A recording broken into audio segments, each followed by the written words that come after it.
Sup, my fellas, don't forget to leave feedback and enjoy the story. Live for the clan is what my father always said. He meant that I should not desire anything and that I should just stay by my brother's side like a shadow. In front of us are several knights in white cloaks preparing for battle, and now a young brunette who is kneeling exhausted. What a priceless sight, says the owner of a white raincoat and very peculiar shoes. The young man raises his head and we see blood flowing from the corner of his mouth. A knight fighting off the continent's strongest commanders on his own, says the knight angrily, raising the visor of his helmet.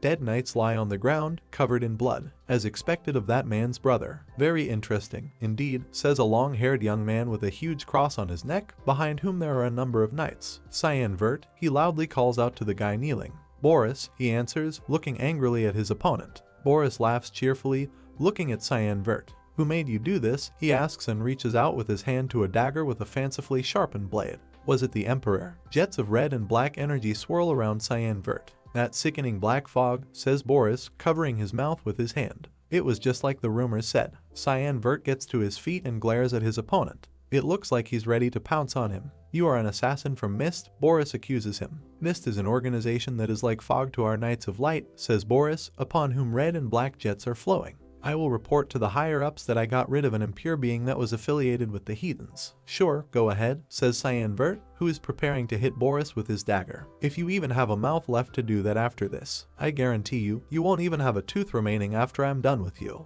Boris takes a fighting stance, crossing his arms in front of him. If you intend to use your secret power, you better give up now, he says. There is a 9th star magic barrier cast here. Cyan Vert stands opposite, exuding a red and black aura. I need to get out of here somehow, he thinks, and reveal the culprit behind this with me, brother. Barrier, I'll tear him to pieces, he tells Boris. That's enough, Cyan, the hero suddenly hears. A man appears on the stage and the knights bow respectfully to him. Cyan Vert recognizes him and looks at him in shock, not believing his eyes. Live for the clan, he recalls his father saying, your brother Ashel is by extension the clan. Ashel Vert's success is Cyan Vert's success. Before us is Ashel, who was actually discussed. Cyan, with blood flowing from his eyes, looks at his brother in bewilderment. So that's who was behind all this, he thinks. Ashel is dressed in luxurious armor and holds a huge, richly decorated sword in his hand. Cyan falls to his knees again, and it seems that he is no longer ready to use the dagger that he holds in his hand. You seem confused that I'm here, says Cyan.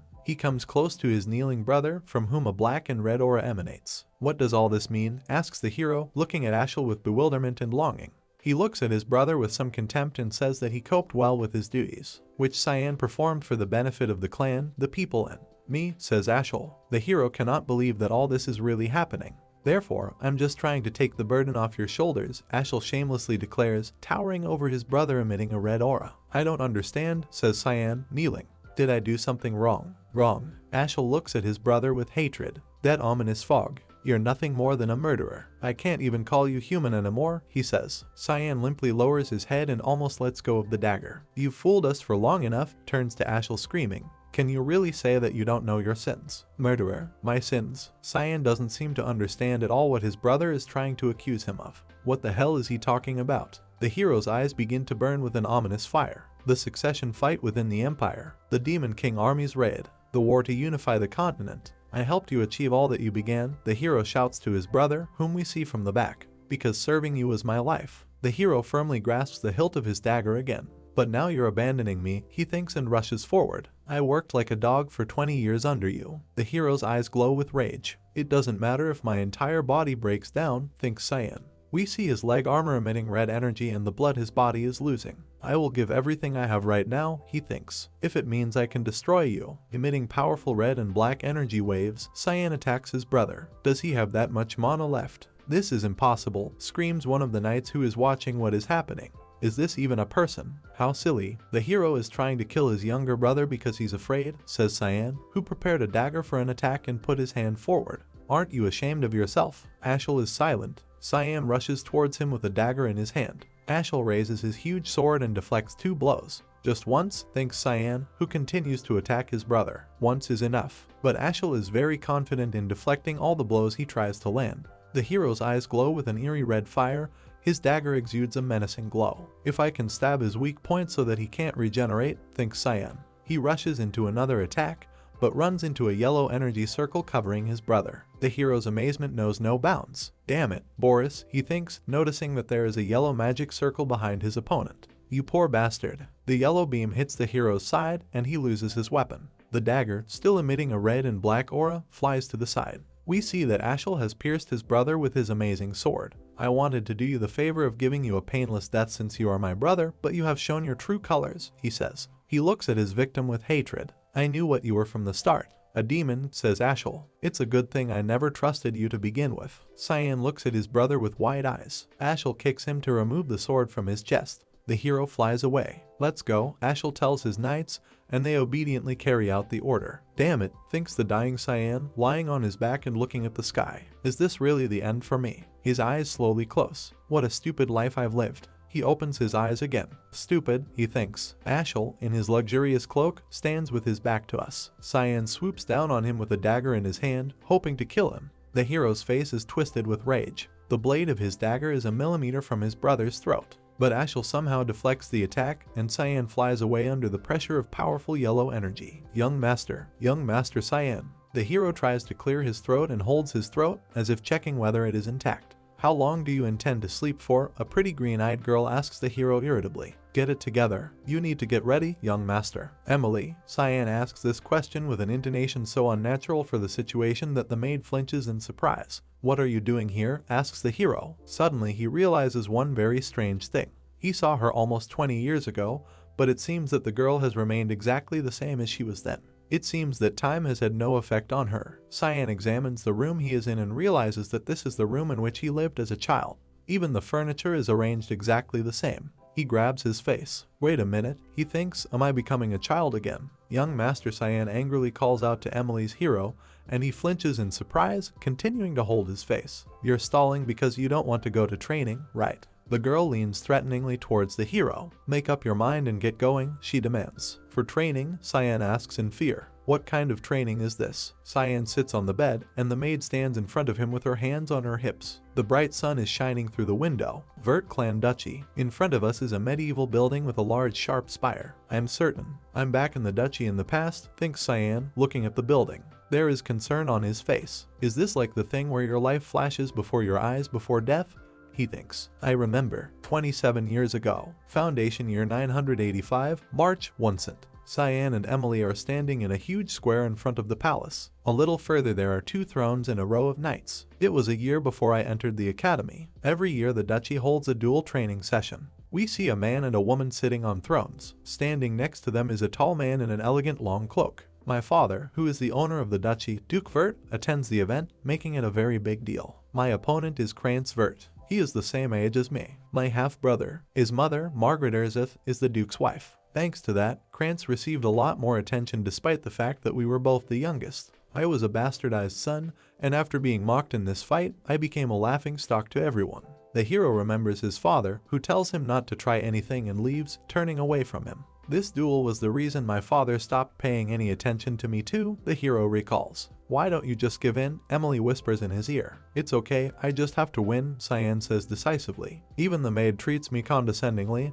he thinks. The hero is thinking about something. He has a very simple weapon in his hands, and he listens to his feelings. It's just a rapier, but it's so heavy, he thinks. My strength is the same as when I was this age. This sensation, it's definitely not a dream, nor is my life flashing before my eyes. Cyan looks carefully at his hand, which holds the hilt of the rapier. I've never even heard of a magic spell that is capable of creating such illusions either, he thinks. Cyan is trying to figure out if he really ended up in his own past. You didn't run away, yes, asks the hero standing opposite Krantz. Then maybe I can change the future, Cyan thinks. He looks somewhere to the side thoughtfully. The Duke raises his hand and says we can begin. Krantz rushes at the hero. Where are you looking, idiot? He asks in passing. Smiling from ear to ear, the stepbrother raises his weapon above his head to strike. What? Is he a snail? Cyan looks at his brother with some bewilderment. He makes a movement with his foot, and Krantz immediately feels the effect of this movement. He flies past the hero, loses his balance, and strikes with his sword not at the enemy,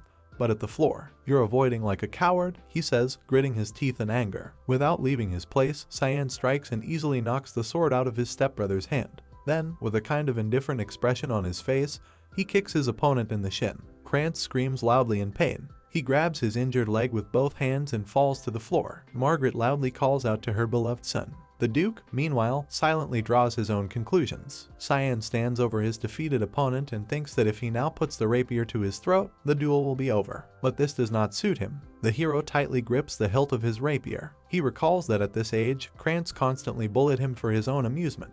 His brother mocked him later at the academy, so I need to really stomp him down so that he can never try to do anything to me again, thinks Cyan.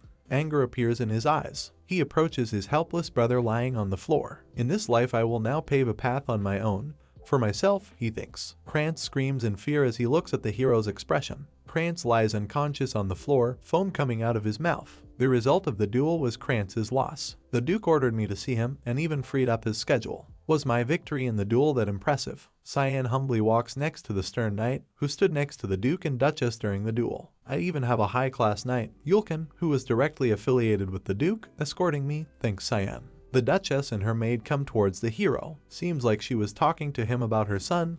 The hero understands. She looks like she stepped in shit. Is Krantz okay? Cyan asks the woman. Margaret looks at the boy with a very angry expression on her face. You have the audacity to ask such a question after beating your brother like that? She asks angrily. How thick-skinned of you. That's how duels are. See you, Cyan answers with a smile on his face and moves on with the knight accompanying him. This is why bastards shouldn't be treated like legitimate children, he hears behind him. These words cause him deep pain. The Duchess never stops pouring out her venom. Like mother, like son, she says. It's all because the mother is some dirty whore. You should be on the streets begging for food instead. Do you dare to put up a fight? You should know to be grateful. She crossed the line, thinks Cyan. His eyes burn with anger. Should I kill her? No, I know better than anyone else how to make her suffer. Cyan smiles. I am going to torture her. Slowly, like painstakingly slowly. You know I'm going to the academy as well along with Krantz, he asks Margaret. What exactly do you mean? She asks with hatred. I'm sure you want your son to graduate with his limbs intact, right?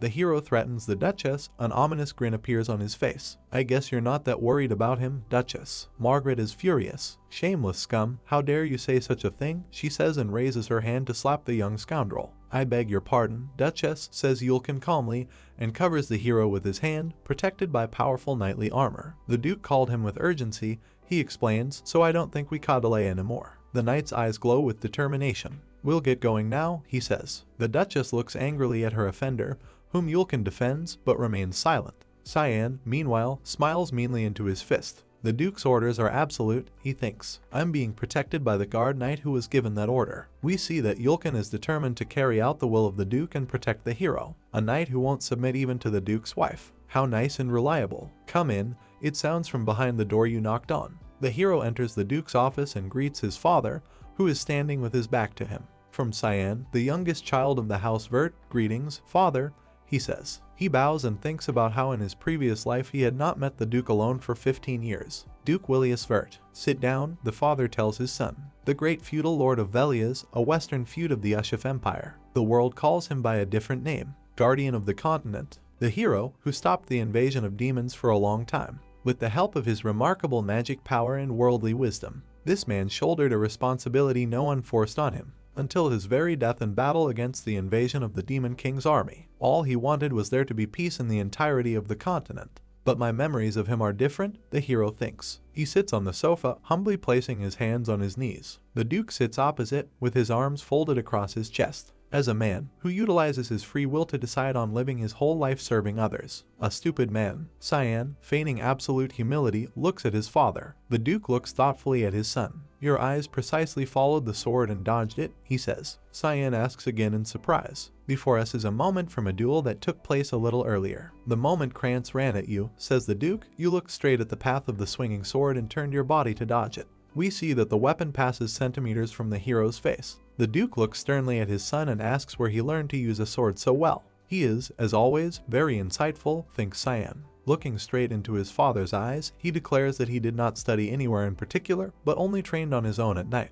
The Duke doesn't believe him. From what I know, you've never had any interest in swordsmanship, he says, looking carefully at his son. Why did you hide such excellent skills? Cyan scratches his head. I didn't want to attract unnecessary attention to myself, he says. Despite that, you really went all out at taking down Krantz, the Duke reproaches his son. He continues to stroke the back of his head. Wasn't what you did after that unnecessary? The father asks, referring to kicking the man lying down. Cyan, looking from his father, comprehends his words. His intention behind that question seems pretty perusing. Is he trying to get a feel of what I'm capable of? I wanted to prove myself, says the hero. We see that on the table separating the interlocutors there is a pair of scrolls. Prove? Prove what? Asks the Duke. That I'm better than Krantz, Cyan answers, looking straight into his father's eyes. Even though we share the same blood, which is also what I concluded as the meaning of the duel. The Duke did not seem to expect such an answer. The hero looks at him, waiting for what he will say. Willius Vert laughs. He is very pleased with what he heard. Excellent, he says. A clear and concise answer that shows off your level-headedness. I didn't know you were so talented. I'm delighted. You'll become a great, reliable support for the Ashel one day. We see the ghostly figure of his son, whom he is referring to. These words are very unpleasant for the hero. What? Why should I become his assistant? He thinks. Cyan remembers how his brother pierced him with a sword in a past life. The Duke, however, looks at his son with satisfaction. Everything is as always, he thinks. He's still obsessed as ever with Ashel. The hero clenches his fists in anger. It's not exactly the trophy, says the joyful father, but I want to reward you for this duel. If you want something, you can tell me. Then I will destroy everything, the hero thinks with anger in his eyes. Everything that damn Ashel tried to create. He looks at the Duke and says that he wants. You said that you want to go to the battlefront? Emily shouts indignantly at the hero. She is beside herself with rage. Yeah, that's right, Cyan, who is sitting on the edge of the bed, answers quite calmly. Nothing's certain yet, though. Are you crazy? The girl screams. Do you have any idea what kind of place this is? She clutches her head in horror and reports that it is infested with evil demons and terrible beasts. Belias, the western feud of the Ushif Empire. This is the only place in the entire continent to be called a battlefront.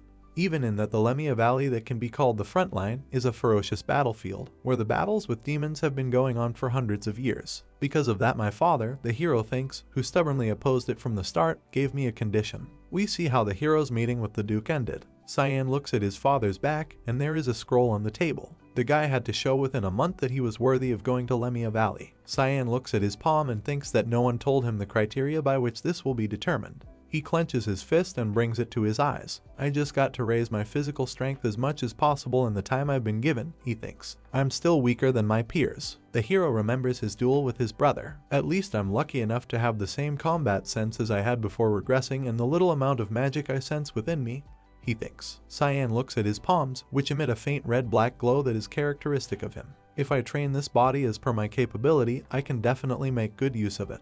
Great, I'm going to start training right from today. Someone screams from behind the open door. Someone angrily calls for a hero. Cyan looks at the one who entered and begins to pronounce the name in surprise. Alice. In front of him stands a spectacular girl with purple hair, who looks menacingly in his direction. Alice takes the hero by the chest and lifts him into the air. How are you, Miss Alice? Emily asks, trying to defuse the situation. But no one hears her. Are you crazy? Alice screams. I heard you asked father to send you to the battlefront.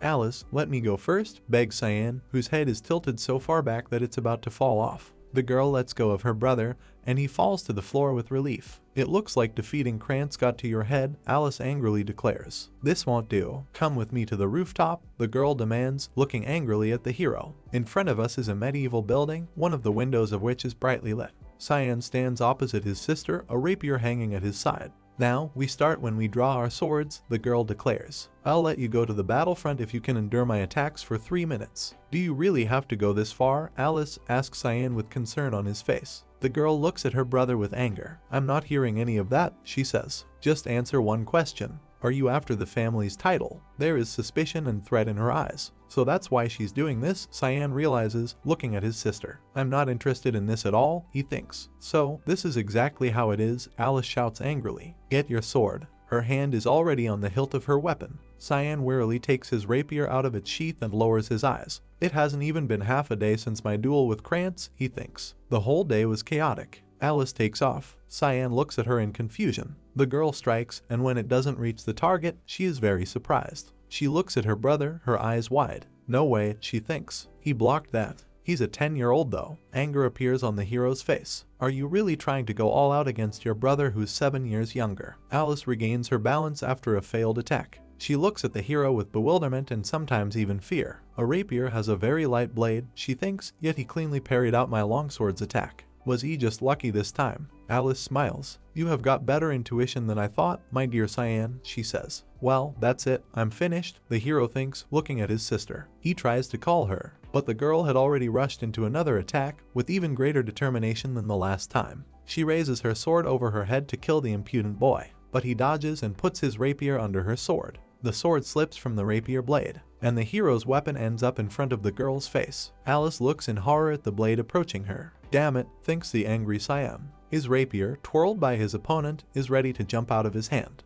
After the collision, the hero flies back and appears to lose his balance. A little more and he will fall off the roof where the sparring is taking place. Having recovered from his experience, Cyan sighs with relief. He is squatting on the edge of the roof. That could have been very bad, he thinks. Had I not twisted my sword midway, I would have killed her. This swordsmanship skill, Thick Fog, mostly consists of skills meant to kill immediately. It's hard to fight without killing because my strength is lacking. Cyan, sweating profusely, looks down. How much is remaining of the 3 minutes, he thinks. The hand that holds the rapier trembles. I'm compensating for my weak strength by imbuing the sword with my mana, the hero thinks, but I'm almost at my limit. Alice, sighing heavily, whispers under her breath. Earth, wind, come to me and act as my sword. Cyan looks at her in amazement. She's going to use 6-star magic, he thinks. The girl's sword glows and she takes a fighting stance. She is reported to use the Aqua Blade skill. Is she going to kill me? The hero thinks. I thought she was suggesting regular sparring. Alice, meanwhile, really seemed to have lost her mind.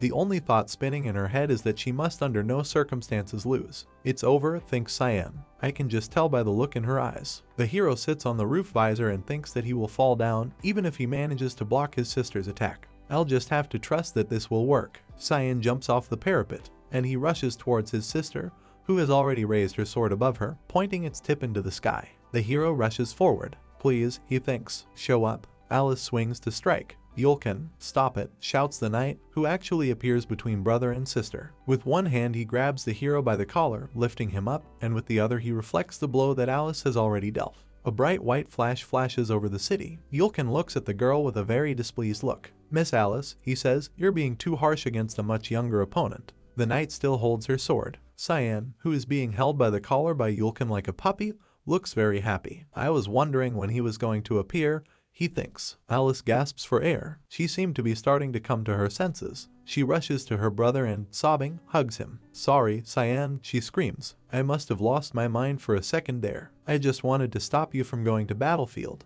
Tears stream from her eyes onto her brother's shoulder. I was too obsessed with that. Cyan smiles. This is very like her, he thinks. She always tries so hard with everything. My sister was the elite of the elites who got an S in all subjects. In the Royal Academy, where all the talented children gathered, whether they be talented in swordsmanship, magic, or other fields of study. On top of that, her beauty was astounding, so people called her God's child. From a young age she was trained in swordsmanship. She was mentioned as being the future guardian of the continent along with the oldest son, Ashelvert, but NJT long after joining the Knights of Light, she was killed. Cyan clings tightly to his sister with his fingers. I missed you, Alice, he thinks. This time I will protect you. The girl senses something unusual in the behavior of her brother, whom she holds in her arms. Cyan, she calls him. Then Alice turns to the knight, who only prevented a real tragedy. Now that I think about it, weren't you the Duke's guardian knight? She asks. But the Duke just left for the war. I'm carrying out the Duke's orders to protect the young master for a while, Yulkin reports dispassionately. Although I couldn't tell you because I was supposed to carry that out in secret. Cyan smiles, continuing to hug his sister. I felt his presence ever since I left the Duke's office, he thinks. Would he not have shown himself if I continued to not notice him? It looks like the hero's eyes are closing. But why did father tell Yulkin secretly? He thinks. Alice jumps in surprise, realizing that her brother has fallen asleep on her shoulder. Then a very kind smile appears on her face. He's essentially still a little child, she says. It's night over the city, incredibly bright stars are shining in the sky. The next day Alice returned to the academy. Apparently, she had come back just for a bit to see father before her graduation. Cyan is doing push-ups in his room. 9, he says, pushing himself off the floor with difficulty. 10, he felt he needed to get stronger, so he had been doing a lot of physical training over the past 2 weeks. Cyan, exhausted, falls to the floor, but he can't do more than 10 push-ups. It seems that he has hit some kind of ceiling, above which it is impossible to jump. But in a past life he was superbly developed physically and resembled an ideal athlete. We need to find a solution, says Cyan.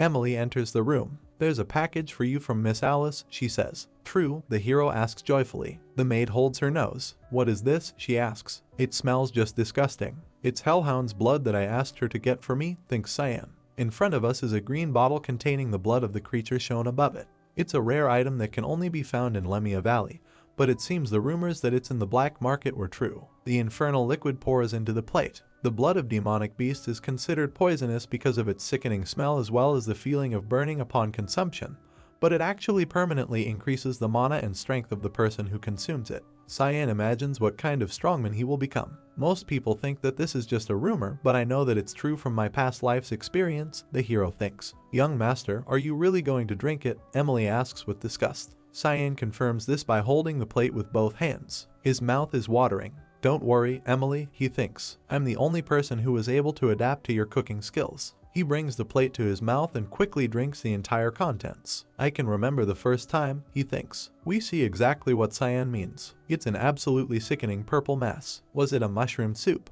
My heart stopped for a moment after a single bite of that thing. Compared to that soup this is. Cyan puts the plate on the table. It's delicious, he says, but literally right there the hero feels that something wrong is happening to him. His eyes widen, some liquid flows from his mouth. He calls the maid without looking in her direction. The girl responds. I'll take a walk, Cyan tells her. His eyes glow with some strange energy. Let's see if it worked, the hero thinks. Cyan is running somewhere. He runs up to some hillock and looks at the city below him. It's been a while since I came here, he thinks. I've been waiting for this day for the last 2 weeks. The moment when Yulkin is not here for his regular reports. The hero has a very happy face. I came to this place often when I wanted to be alone, he recalls. Then one day Ashel received a divine revelation from the god of light, Lumendal. Cyan goes somewhere between tall trees. It said that an ancient temple is hidden somewhere in these mountains. The hero crouches as if trying to find something. I didn't really fully believe it.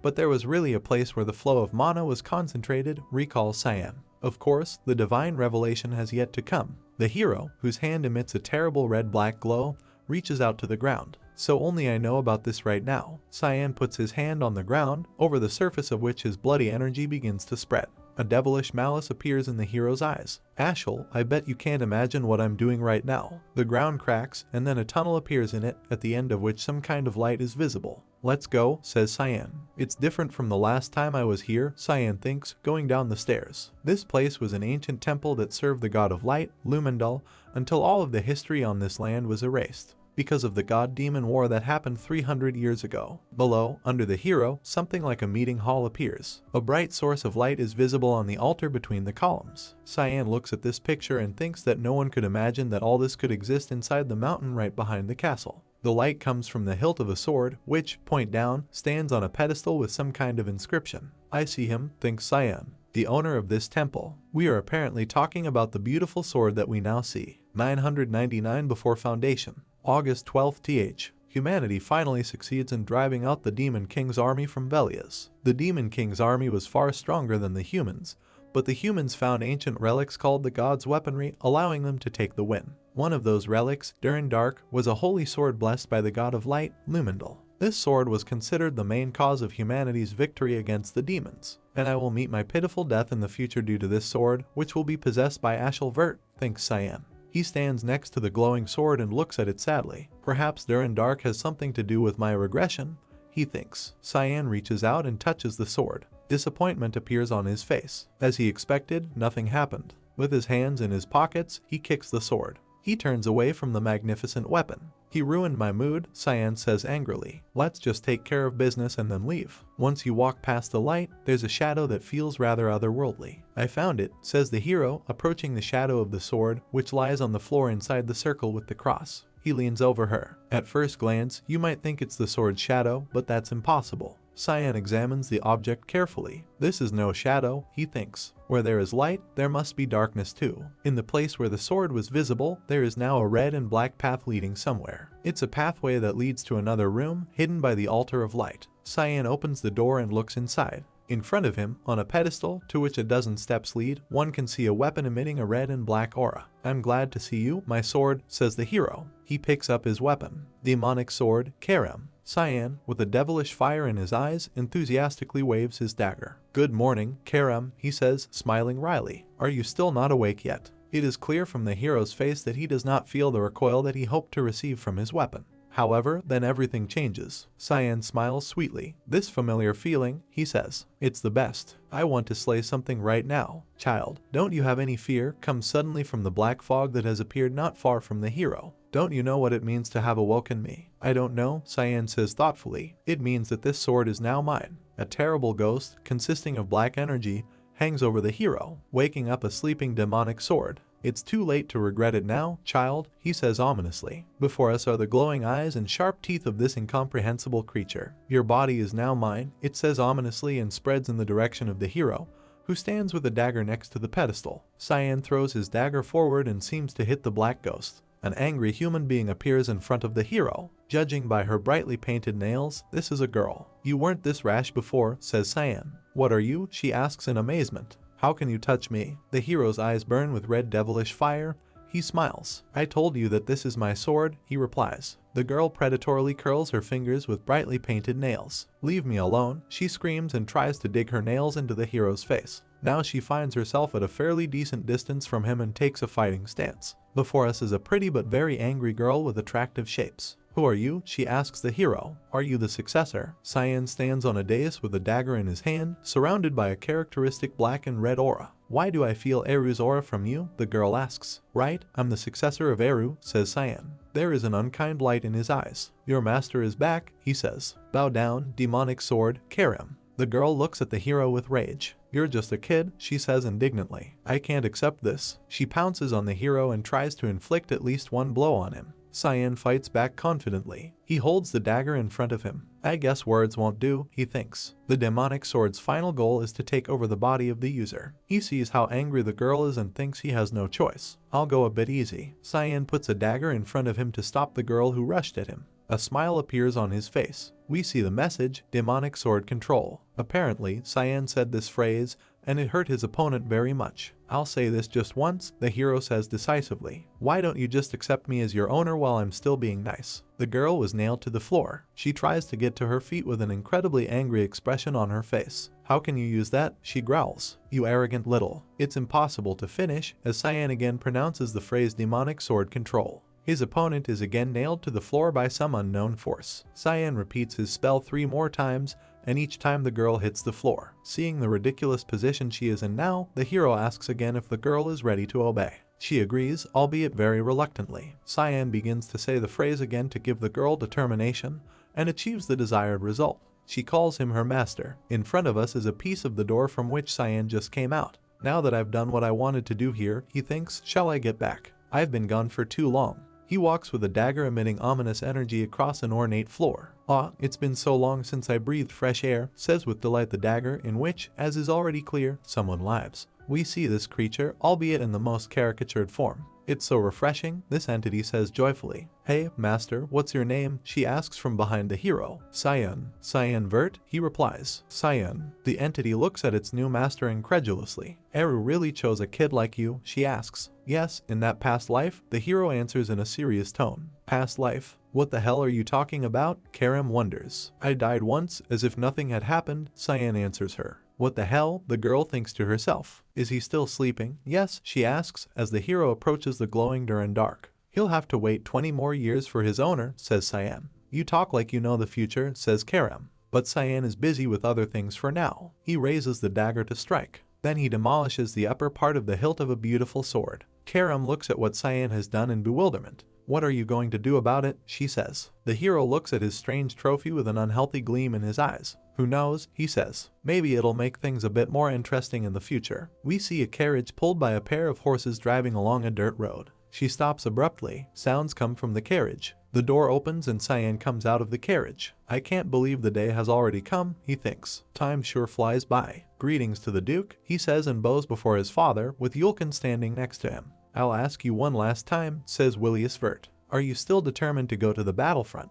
He looks sternly at his son. If you want to back out now, I won't stop you. Cyan puts his hand to his chest and looks respectfully at the Duke. Yes, sir, he replies. My heart already lies at the battlefront. Open it, the Duke orders the knight. Yes, sir, he nods obediently. We see that Yulkin is holding some kind of scroll in his hand. Cyan looks at the knight in surprise. A magic scroll. Are they summoning something? He thinks. Yulkin unrolls the scroll, inside which is a red magic circle flowing with energy. The knight extends his hand with the scroll forward, and some strange entity appears from it, on whose back a streak of fire is visible. We see the paw of this creature with very sharp claws. Hellhound. Cyan seems to understand who he has to deal with. The monster looks really scary, but it seems that the hero is not very afraid of this enemy. There is no fear in his eyes. A low-ranked demonic beast from the Lemia Valley, he thinks. The knights and father must have had a hard time preparing this test. Knights keep their hands on the hilts of their swords. This means they are ready to intervene if something goes wrong, Cyan thinks, looking back at them.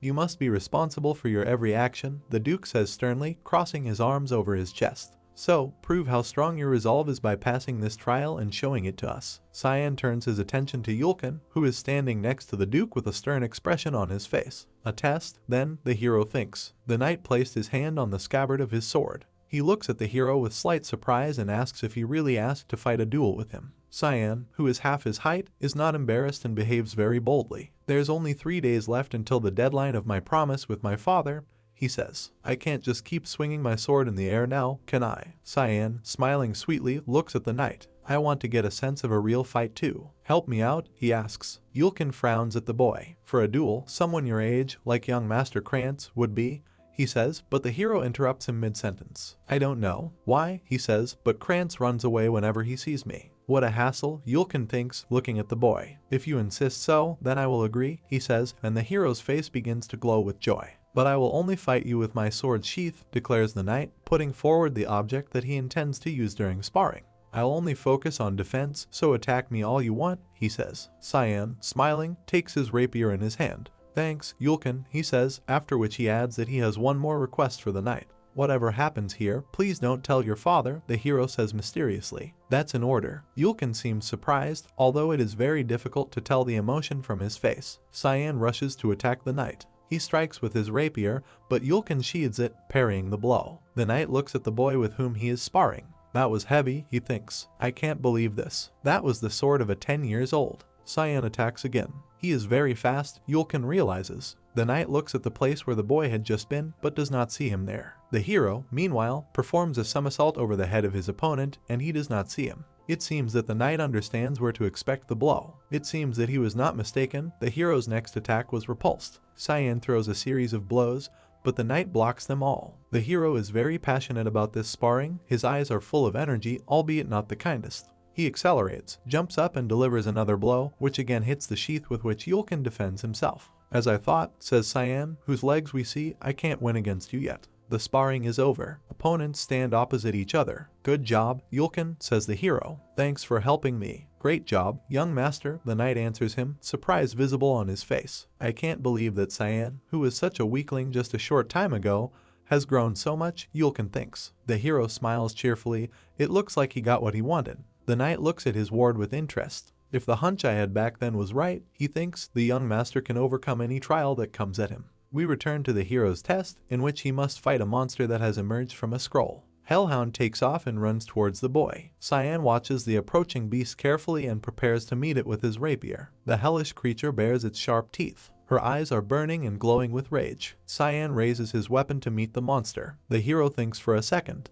With my current strength, fighting a monster is still too much. I got to end this battle as quickly as possible. Hellhound is very close. I'm going to kill it off with this attack, thinks Cyan. The hero puts both hands in front of him, and the next second something unexpected happens. At first we only see the monster's head. He has his tongue hanging out and an expression of pain on his muzzle. Cyan is in the air above the monster, and his rapier is sticking out at him. There is amazement on the faces of the knights watching the battle. The Duke smiles. We see that Cyan is standing over the killed monster with his rapier sticking out in the lid of the enemy's skull. It feels like a waste, he thinks. This much blood could fill a few bottles. If I did something like that here, they'd think I'm crazy. Smiling joyfully, the hero takes out his weapon from the defeated monster. Impressive, Cyan, the Duke praises his son. Smiling, he claps his hands. Then I'll see you at the battlefront, he declares, turning away from his son. It looks like he saw what he wanted and has no intention of wasting his precious time. Thank you, father, says Cyan after the already departing Duke. Suddenly, someone calls out to the hero from behind. It's Karam. Do I look like a kitchen knife to you? She asks with a very dissatisfied look. No, the hero answers. Of course, you are a demonic sword. Why do you say that? Then use me, damn it. The spirit of the dagger is indignant. I need blood to gain strength. Please, just let me have one gulp, Karam begs, circling over the corpse of the monster he just killed. Don't worry, Cyan tells her. A bloodthirsty fire appears in his eyes. Because soon I'm going to use you to my heart's content. Look forward to it. Then that's when you should have woken me up, Karam gets angry. We see a terrible grinning monster armed with a huge axe. There is a cry that these are ogres, and they are advancing from the northwest. The bell sounds. Set up a line of defense and take it out right away, shouts Willius Vert. With fury in his eyes, he orders the destruction of every single monster. Start the restraint of salvation. The knights commanded by the Duke enthusiastically raise their swords. A very bright magic circle flashes above the advancing army of monsters. Yellow light illuminates the shapeless bodies of monsters. Threads of energy entangle the ogres. The Duke's order to begin the attack sounds. Knights break into the ranks of monsters, and they begin to strike them with their swords. The monsters are trying to give at least some answer, but, bound by yellow bonds, they only roar powerlessly. Taking advantage of the moment, people decisively exterminate the ogres. The fierce battle continues. Cyan, sitting on a horse, calmly watches her. Emily, hiding behind the animal in horror, shakes with fear and screams loudly. Young master, she turns to the hero, bursting into tears. Why did you want to come to a place like this? But Cyan does not pay attention to the girl's lamentations. To think I'd be back here, he thinks. I feel nostalgic. How does it feel to be in the front lines? His father asks. I'm a little nervous, Cyan answers, without getting off his horse. As you can see, you will never know when you'll die in this place, warns the Duke, who is not yet recovered from the hot battle. So don't ever let your guard down. The hero smiles. Okay, I'll remember this, he tells his father. In the front line, situations like this are a dime a dozen. There are usually 3 to 4 battles a day, and every battle has its own detailed response manual, with the advanced knights as core taking care of all the monsters that try to cross the front lines. We see a camp tent, around which stand knights dressed in long white cloaks. Cyan looks out of it, lifting the curtain. The tent I'm assigned to in this place is in the most rearmost area, where it's the safest, he thinks. Cyan examines the camp through the crack. With the guards here being so disciplined, I won't even have a chance to feed Karam. Do I really have to wait till dinner time? Cyan notices that something is happening inside the tent. There is someone trembling under a piece of white cloth. What are you doing, Emily? He asks. The girl pokes her head out from under the pillow. She sobs bitterly. Didn't the Duke tell us, she asks, that we won't know when and where we would die? Then why don't you pack up and return? The hero asks the girl. Do you think I can? Emily shouts indignantly. When you can't even do anything without me. We see from the girl's face that she is experiencing extreme mental suffering. With the monsters all over the place, she says, if I were to turn tail, who would take care of you, young master? Move. It's almost time to eat, the girl says, leaving the tent with a decisive step. Emily, Cyan shouts after her. What about the cape that I requested? He stands thoughtfully in the middle of the tent and thinks about something. Should I just chase her away? Is this how she treats her master? He says, smiling. The hero covers the doll with a blanket, which he leaves in his place in bed. He looks at what he has achieved and thinks that from the outside it all looks very plausible. Are you planning to go out to exercise even in this place? Cyan hears. Yes, he answers, turning his face in the direction where the voice came from. Did I wake you up? Emily rubs her eyes. You are sure to be diligent, she says. The Duke would be proud of you if he is to find out. Cyan covers his head with a hood. Anyway, he says, I'll get going, so please take care of things as usual. I'm sleeping now, do you understand? The hero asks, preparing to leave the tent. Okay, Emily says, yawning.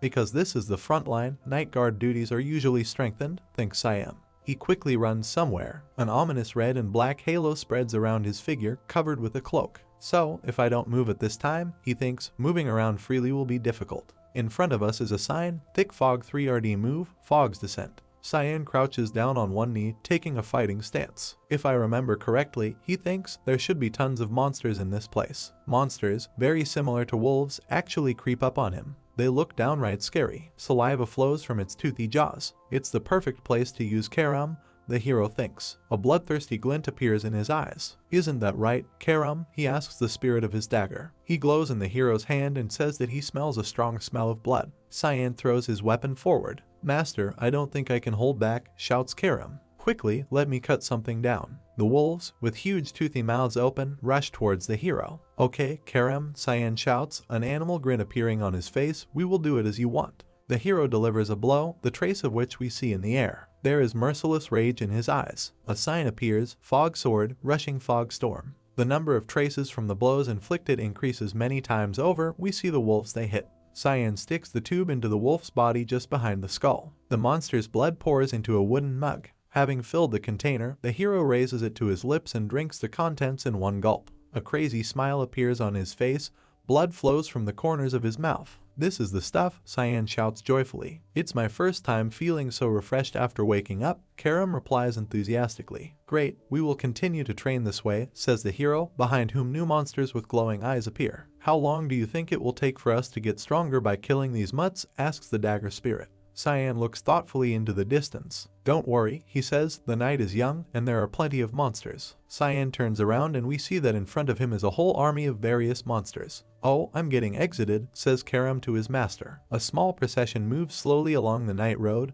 which runs under high cliffs. A blonde girl sits inside one of the carriages. I still think the front line is too dangerous, someone tells her. Why don't we turn back? The girl looks out the window with her hands folded on her stomach. I told you not to treat me like a child, she says displeased. I'm the royal princess of the empire. On the girl's neck is a magnificent pendant with a large gemstone. How many times must I tell you that I'm bound to me duty to assist father in his tours, asks the princess. We see her interlocutor. This is a girl in a black cloak and with purple hair. I really will get mad if you mention this again, the princess warns her. The girl humbly says that she understood and will not do it again. Oh, that reminds me, she says, changing the topic of conversation. There's news saying that the youngest son of the Vert family is on the front lines. He should be around the same age as you. The princess is surprised. That Duke Vert brought his youngest son, she asks. The Duke wasn't really going to bring him. The kid volunteered himself, the maid says, smiling. You guys are about the same age, so you should try to get along. The princess angrily turns away and looks out the window.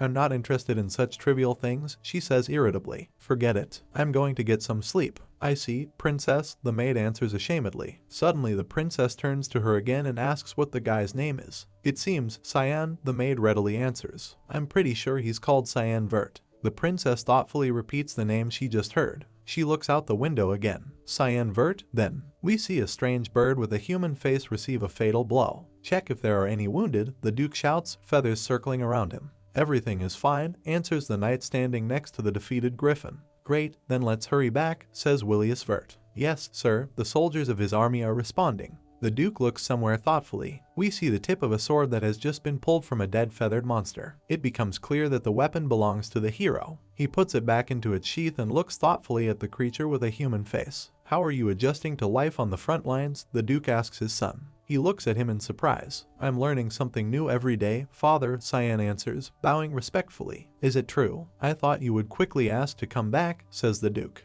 But you calmly endured quite a long time here. I am very proud of you. It is clear from the Duke's face that he is indeed very pleased with his son. Cyan looks at him and doesn't believe his eyes. Willius Vert turns around and leaves. Finally, he says that tomorrow he wants to talk with the hero, and he should come to his tent early in the morning. I have never seen him so kind before, Cyan thinks, looking after the Duke. Okay, father, he says, making it clear that he understands his request. Near the rocks on which night has fallen, some sounds are heard. Something huge and incomprehensible crashes into the rocks, scattering a lot of large fragments to the sides. In front of us is a leg protected by knightly armor. It belongs to the hero, who stands with his legs wide apart in a fighting stance and holds a dagger behind his back, preparing to strike. A death worm, he says. We see who he is fighting with.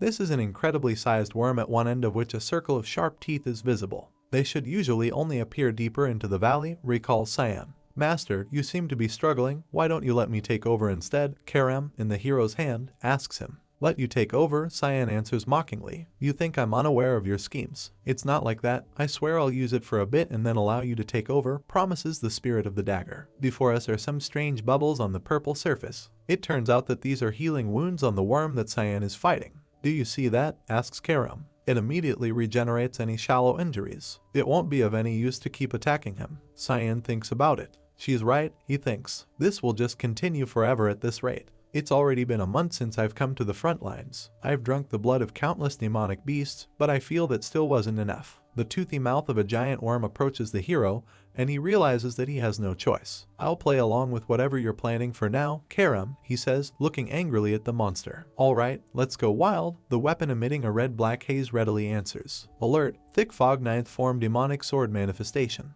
Many red and white lines appear on the worm's huge body, each apparently hinting at a cut made by a dagger. I'll rip your thick skin, the hero thinks. From the worm's mouth, lined with rows of sharp white teeth, another organ emerges, similar to a second mouth. To pieces, Cyan stops being like himself. He hangs in the air, and instead of a head he has a black mask, above which his hair glows with red-black fire. Another alert, fog sword, 8 fluttering petals. The gigantic body of the worm, under which tiny Cyan is almost lost, is crossed out by many smooth red lines. A scream escapes from the monster's mouth, in which we see strings of sticky blood. Cyan extends his sword forward as a giant worm dies behind him. Fingers protected by an iron glove feel the blood that flowed from the mouth of the dead monster. The conclusion is that it hasn't been long since it was killed. The mana seems quite imposing. Could it have been a demon that did this? Asks Yulkin. We cannot overlook this if a demon was involved, answers the Duke, who, in fact, examined the killed monster. Inspect the area and burn this corpse immediately, he orders, and is immediately told that this will be done. The Duke looks at the wounds from which the monster died, and they seem familiar to him. I have déjà vu, he thinks worriedly. Suddenly, the Duke is called out by Yulkin, who has a torch in his hand.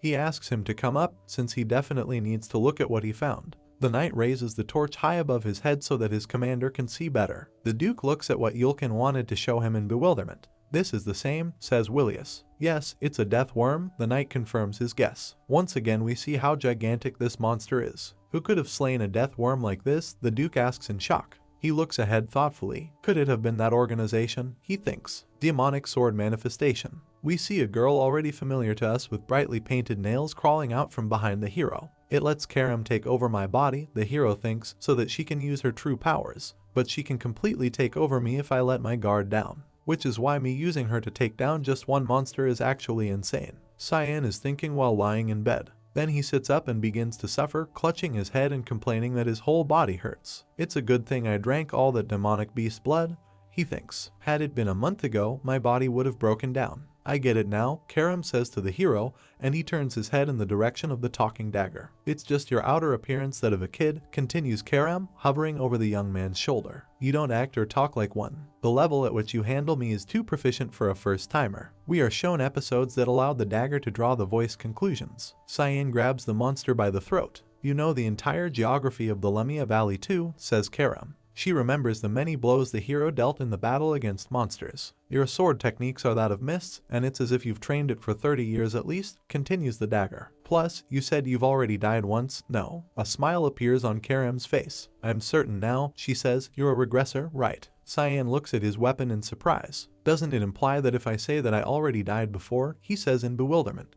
I thought I made it obvious enough. How is it obvious when you haven't explained shit? Is angry behind the back of the hero Karam. I'm too lazy for that, answers Cyan. Anyway, killing someone like you must have been hard, the spirit of the dagger continues to reason. If I were to guess, you were killed by the owner of Durin Dark. Cyan listens with a gloomy look to what Karam is saying. There's two possibilities. You were either killed in a duel or betrayed. And I feel it was definitely the latter. Why do you think so? Cyan asks Karam, who is hovering around him. You looked at the holy sword like you stepped in shit. I'd be an idiot if I couldn't tell from that. So your goal must be revenge. Karam smiles looking at the hero's thoughtful face. Either way, keep this in mind, she says. A threat appears in her eyes. If I catch you faltering or losing, I'm going to swallow you up. Cyan delivers a sharp and quick blow with his fist, causing the dagger to fly off somewhere into the corner. Know your place, the hero says irritably. I am not idiot. Karam says nothing. You can guess from her appearance that somewhere inside she is crying from resentment. Cyan, smiling, secretly looks at Karam.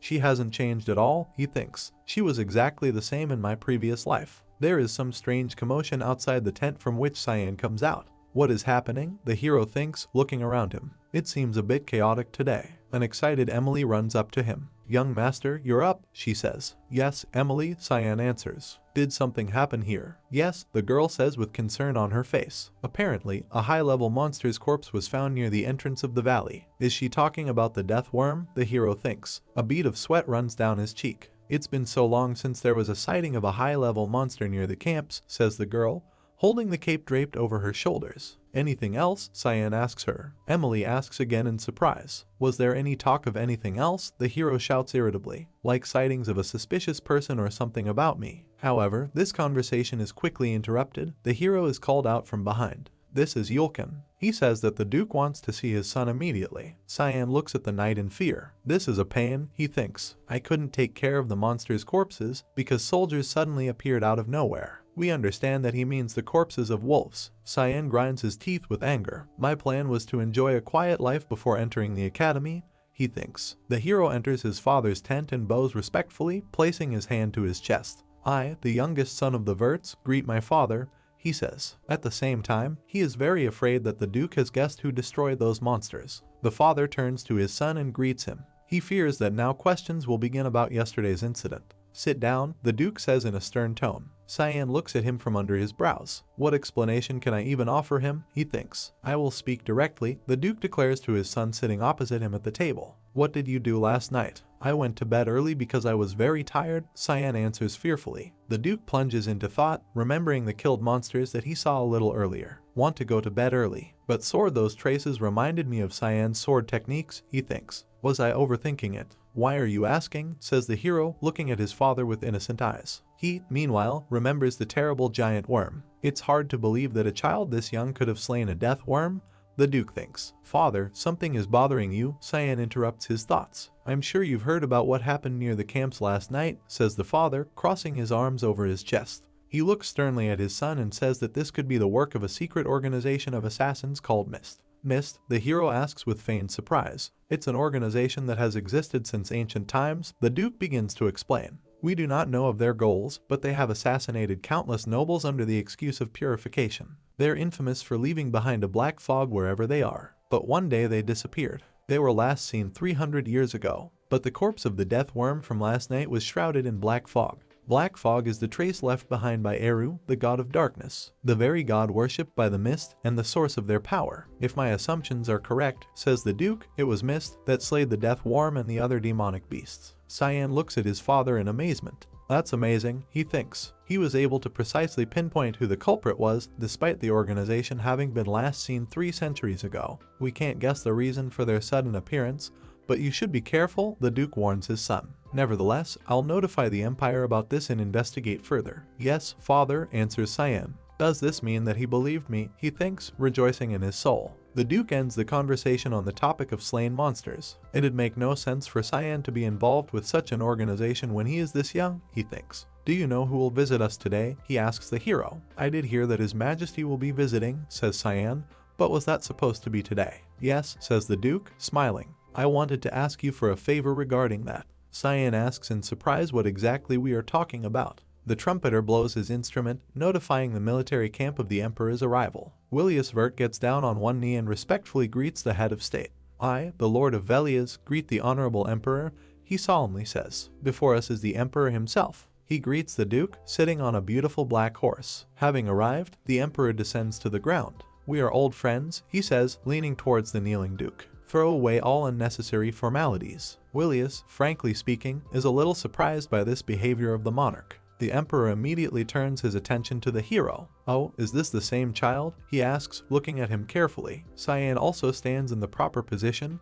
on one knee and bowing his head as a sign of respect. I greet the Honorable Emperor, he repeats after his father. I'm Cyan Vert, the youngest of the Verts. For a boy this young to be residing in such a rough environment, says the Emperor, placing his hand on the Duke's shoulder, your children are definitely different from the ordinary ones. I was wondering what the favor was gonna be, the hero thinks, looking at the monarch, but he just wanted me to appeal to myself as his son. I was always cooped up in the mansion in my past life when the Emperor visited, recalls Cyan. I'm so deeply touched by father's trust. The monarch, with a luxurious carriage behind him, says that he also wants to introduce someone. A small foot wearing a cute red shoe appears on the carriage step. In front of us is a blonde girl already familiar to us. She bows her head respectfully to those present. I'm the 5th princess of the Ushif Empire, she introduces herself. Erin Severus. Erin Severus, the hero thinks, looking at her. The tragic 5th princess. He recalls how his father asked him to accompany the girl for the day. At first Cyan did not understand what exactly he should do, and tried to clarify. Father and son are sitting at a huge table, the surface of which represents a map of either the world or military operations. No need to be so surprised, says the Duke. You just need to keep her company. You're the same age as her. You'll see her once you enter the academy too. Cyan is immersed in memories from his past life. I do recall seeing her in the academy in my past life, he thinks. I saw her like a few times between classes. There's no harm in becoming acquainted with someone of the royal family, the Duke explains to the hero. It won't be long, but I just want you to get along. Cyan thinks about it. I don't really want to do it, but I understand father's intentions. He probably wishes that we'd develop a friendship like he has with the Emperor, but he's picked the wrong person for it. She cannot become my friend. Sighing sadly, Cyan trudges after the princess, next to whom stands a maid in a cloak. Although I can't say that, since that's a future only I know of, the hero thinks. Before us is a whole procession, at the head of which are the Duke and the Emperor. It's annoying, but I'll have to be obedient for now, Cyan decides. An exclamation of surprise is heard next to the hero. It comes from Eren, who immediately asks why the river in front of her is so red. You mean the Blood River? Cyan asks in response. The girl asks in surprise when she hears the strange name. It's a stream that runs through the entirety of the Lemia Valley, the hero explains to her. There isn't any complex reason as to why the water is red. The demonic beasts who are old or injured and can no longer fairly compete with others for survival will instinctively jump into the Blood River. The demonic beasts' corpses and bodily fluid will then melt into the river, turning it red from the decomposition by the mana. So that's all demonic beasts' bodily fluids and corpses? Eren asks excitedly. Yes, they also drink and wash in it, answers Cyan. It's very disgusting. Don't go in it. The princess's face shows real horror. Gross. What's at the end of the river? She asks the hero. The demon realm, he answers, looking in the direction where the object he named is located. Demons live there? The princess asks in fear. Yes, if you keep following this river, you'll even meet the demon king, Cyan tells the girl with some strange smile. Now he looks at the princess complacently. Although no sane person would do that, the hero thinks. It's amusing to make fun of her. Cyan, Eren and her maid notice something above them and lift their heads to see what it is. A signal flare burns out in the sky. What is this light? Asks the princess. That's the 3rd sentry post in the west, Cyan tells her. He carefully examines the light glowing in the sky. The yellow light signifies incoming demonic beasts. He tells the princess. There are demonic beasts here? Asks the frightened girl. Before us is the Duke, who gives orders to his troops in a decisive tone. Protect His Majesty. Guardian Knight Troops Division will come with me to the 3rd sentry post in the west. The Emperor, however, asks his old friend not to make unnecessary fuss. The Duke tries to clarify what exactly the monarch means. The Emperor, with a majestic gesture, draws his sword from its scabbard. You think I'm here to go on a hike? He asks. I've been starting to get really bored anyway. Okay, Your Majesty, the Duke humbly replies. It is clear, however, that he is not delighted with the monarch's decision. The Emperor steps forward and begins giving orders as if he had taken command himself. We will join in the demonic beast raid, he shouts. Focus on killing the demonic beasts until the raid is over. The soldiers respond in unison that they have accepted the order for execution. The Duke informs the hero that he is also going with him. Yes, father, answers Cyan, clenching his fists joyfully. You can fight the demonic beasts? A still very frightened Eren asks him. Yes, although I'm still just supporting from the back, the hero answers. He invites the girl to take refuge in a safe haven, but then something unexpected happens. Take me with you, the princess screams, her eyes bulging. What the hell is she saying? Cyan thinks, looking at the sobbing baby. But she shouts that the hero is the same age as her, and therefore she can go with him. People die here, the hero tries to explain to her. This is not a playground. But Eren, sobbing, screams that she doesn't care and no one can stop her. Unable to bear these screams, Cyan calls Yulkin. The knight appears behind the blonde girl. Yes, young master, he says. I, Yulkin, will substitute the royal knights and escort her highness to safety in the camps. Let's go, your highness, he addresses the princess and she turns to him with a dissatisfied look. Impudent, Eren shouts angrily, pointing his finger at his offenders. How dare you treat me, a princess, in such a manner? Cyan approaches her and says, looking straight into her eyes angrily, that because of her stubbornness, dozens of knights could die. A split-second decision can decide your fate of either dying or surviving in a war, he explains to the girl. His eyes glow. Can you take responsibility for all those lives? Asks Cyan. Eren looks at him in fear. Go back if you're gonna cry like a child, your highness, says the hero. He turns around and leaves. Yulkin, Eren and her maid look after him. Before us is some kind of indescribable rubbish. It advances on the soldiers and the barriers they have set up, demolishing both people and logs from its path. Reinforcements from among the knights come to the aid of the fighting people. The order do not retreat sounds. A sword flies up, the owner of which orders him to take a battle formation. We see the commands coming from the Duke. Protect His Majesty and kill all the monsters, sounds the next one. Don't spare any creature. The knights, inspired by this speech, rush to the attack with loud shouts. Dione Severus, the emperor of the Ushif Empire, had 2 wives. Diana Quaisel was the first wife, but she is now dead. Cassandra Nepolis is the second wife, and considered the prominent judiciary of the empire. The former empress gave birth to the first and second princesses, and the current empress gave birth to the third and fourth princes. However, Eren Severus, the 5th princess, was a bastardized daughter born to some peasant mistress. People treated her as something like a scarecrow of a princess for her mixed blood, but she did not care about how others perceived her. She fulfilled her duty as a part of the royal family, and devoted herself to her studies more than anyone. However, she was framed for treason by those who resented her, and she was kicked out of the royal family and the empire. Rumor spread that she died alone from a disease on an island. Because of that, people called her the tragic princess. She could have lived a happy life had she not been greedy. It would have been better for her to live without any ambition. What are you talking about? Asks the hero Karam, having heard the sad story of Eren. Isn't it what your father always told you in your past life? Making a lunge with his rapier, Cyan responds to the spirit of his dagger that everything is a little different here since it concerns relationships within the royal family. Before us is a monstrously sized snail with multicolored horns. Several of the same lie dead in front of the hero, and behind them the battle continues. The emperor is sure skilled, thinks Cyan. We see a powerful light source. It is explained that this is holy lighting. The monarch fights enthusiastically, his eyes glowing with yellow energy. He thrusts his sword into the next snail with both hands, reliably finishing it off. The defeated monster lies on the ground, streams of magical energy erupt from its body. Emperor Dione is known to the public for being 8-star in magic rank, thinks Cyan. Had he not become emperor, he probably would have been the Mage Association's head. Before us is a monarch, and he really looks very menacing. I'm sure an intermediate rank demonic beast is no problem for him, thinks Cyan, behind whose back Karam hangs in the air. There is a bottle of some kind of alcohol in an ice bucket on the table. It's been a while since I shared a drink with you, the emperor says to the duke. Although I do feel quite lonely that it's only me drinking. Dione raises the glass to his lips. I'm sorry, the duke answers him a little sadly, I do not allow myself to drink on the front lines. Anyway, says the emperor, a large red gem shining in his forehead, I was reminded when you asked me about the current atmosphere in the empire. Before us is a map of the state.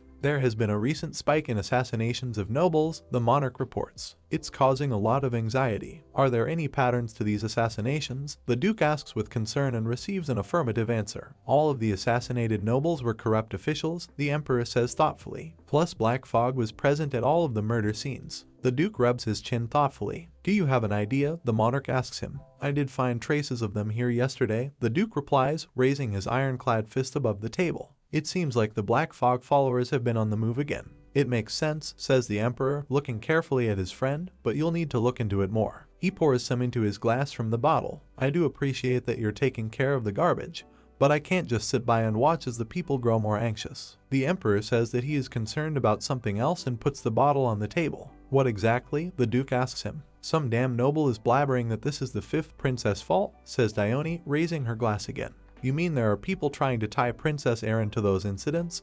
The duke asks in amazement. We see a girl and smiling people standing behind her. I've been suppressing them by shrugging it off as nonsense, says the emperor, but it seems like there is a group that wants to use her. Dione looks at her friend with sincerity and determination. Let me ask you for a favor as a friend and not as an emperor, he says. If I end up dying before you, please take care of that child. I, Viliarthvert, will carry out your majesty's orders to completion, the duke solemnly declares. The emperor thanks him. Night, heavy rain falls over the field camp. What, and that's all? Emily asks in bewilderment. What else did you expect? Cyan asks, turning to her. She's a princess, says the maid sitting on the edge of her bed. And you just ended the escort there. You're never gonna get married at this rate? She is sincerely indignant. I wasn't going on a date, Cyan thinks, looking at her. It seems he has no intention of continuing this conversation. Anyway, I'll trust you to take care of things while I'm gone, says the hero, approaching the exit from his tent. Are you going to train again? Emily asks him. It's raining so hard. Don't worry about it. Don't stay up waiting for me either, the hero shouts to the maid, not noticing that there is a girl standing behind the tent flap. Emily notices her first. Who are you? She screams, cowering in horror. Where were you gonna go? The guest asks, taking off her hood. This is Princess Eren. I'm sorry, she says to the hero. Could we talk if you're not busy? Emily recognizes her and joyfully rushes towards her, pushing aside the hero, amazed at such behavior. Despite the rain, the tent is guarded by a whole detachment of knights. How long has it been since you got here? The princess asks, once inside the tent. About a month, Cyan answers. Why did you come? He asks, looking at Eren with serious eyes. She is silent and does not look at him. She then turns to Emily and implies that the maid who keeps her eyes on her is the odd one out. Cyan asks the maid to come out for a minute. Okay, Emily replies happily. I wish you a pleasant time, she says, shyly covering her mouth with her hand. Cyan and Eren look after her in bewilderment. They were left alone in the tent. A good time with a 10-year-old. No, I'm 40, thinks Cyan. The princess standing behind him is trying to formulate her thought, but she is not very successful. Finally, she manages to apologize for what happened a little earlier. She says she didn't act like a princess and she feels bad about it.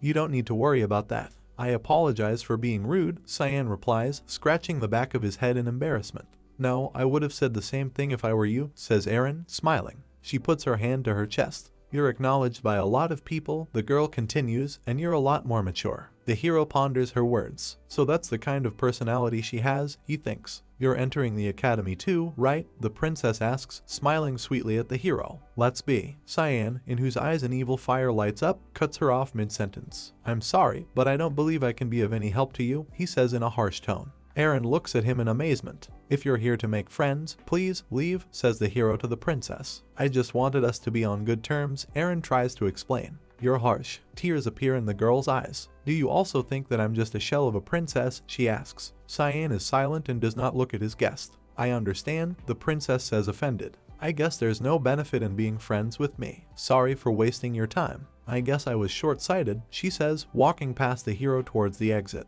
I thought maybe we could at least talk, but you're completely different from Sir Ashel. Cyan shudders and freezes for a second upon hearing this name. What did she just say? He thinks. The hero's eyes fill with rage. He rudely and shamelessly grabs the princess's hand. What's wrong with you? She asks in bewilderment, trying to free her hand. How do you know my brother? Cyan asks Princess in a threatening tone. I got to know him when I was touring the Royal Academy last year, says Eren, not giving up trying to free his hand. He advised me to not care about what others think and that I should just fulfill my role as a princess. Advised. Confusion is visible on the hero's face, as if, I know that demonic bastard's personality is better than anyone. We see that Cyan considers his brother to be a cunning manipulator. It already began as soon as she met him, the hero thinks. He understands that for his brother the princess is just a puppet. The plan to bring down Princess Eren, it seems to him. Let me warn you, he tells the girl in the darkest tone. But the hero fails to finish. Something is happening outside the tent, and the sounds coming from there attract the princess's attention. Emily bursts into the tent, screaming heart-rendingly. We must run, she yells. Another second, and the roof of the tent is torn into pieces. The beams that supported it break. A monstrous blow follows, and all those who are in the tent scatter in different directions. Damn it, Cyan was in this tent, someone shouts from outside. Quickly, check if he's okay. We see a huge monster, which apparently delivered that very blow. Emily stands in front of what is left of the tent with her charge and cries loudly. She screams as if she had lost the most precious thing in her life. She calls for a hero, and the terrible monster, meanwhile, raises his giant weapon to strike again.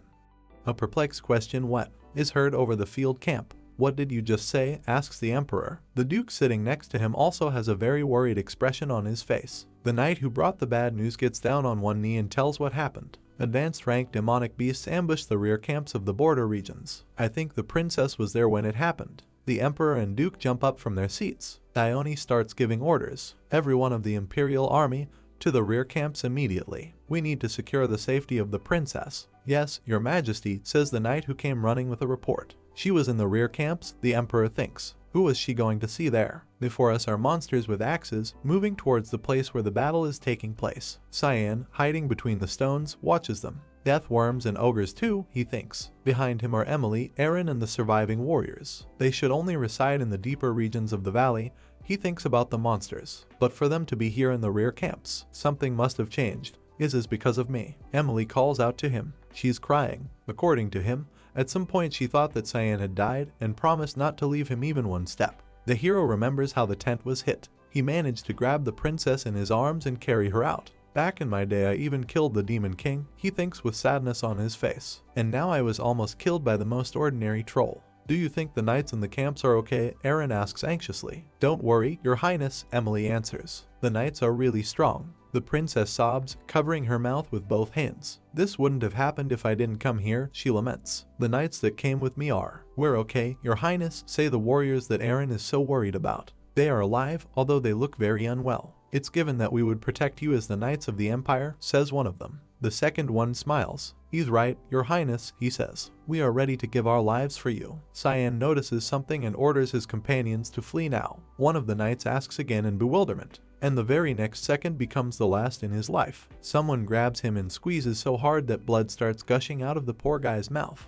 We see him being held in the hand of a giant bearded monster. A princess gets in the way of the monster. Cyan bravely takes out his rapier from its scabbard and covers the girl with himself. Run away, he shouts to her. The monster smiles. It may seem that he is sniffing at something. I knew it, Cyan thinks, looking at him. He only needs me. The monster throws away the crushed knight and looks bloodthirsty at the hero. I'll distract the troll, so get away with the princess, shouts Cyan. Okay, I'll do it, Emily shouts. She runs away with the princess and calls with her a knight who is ready to stay with the hero. It seems she couldn't wait to leave this place, Cyan thinks with irritation. The troll raises both fists above himself, preparing to bring them down on the hero. He takes a defensive stance, after which he inflicts a series of blows, the marks of which are clearly visible on the monster's huge body. Why are the advanced rank demonic beasts all attracted to me?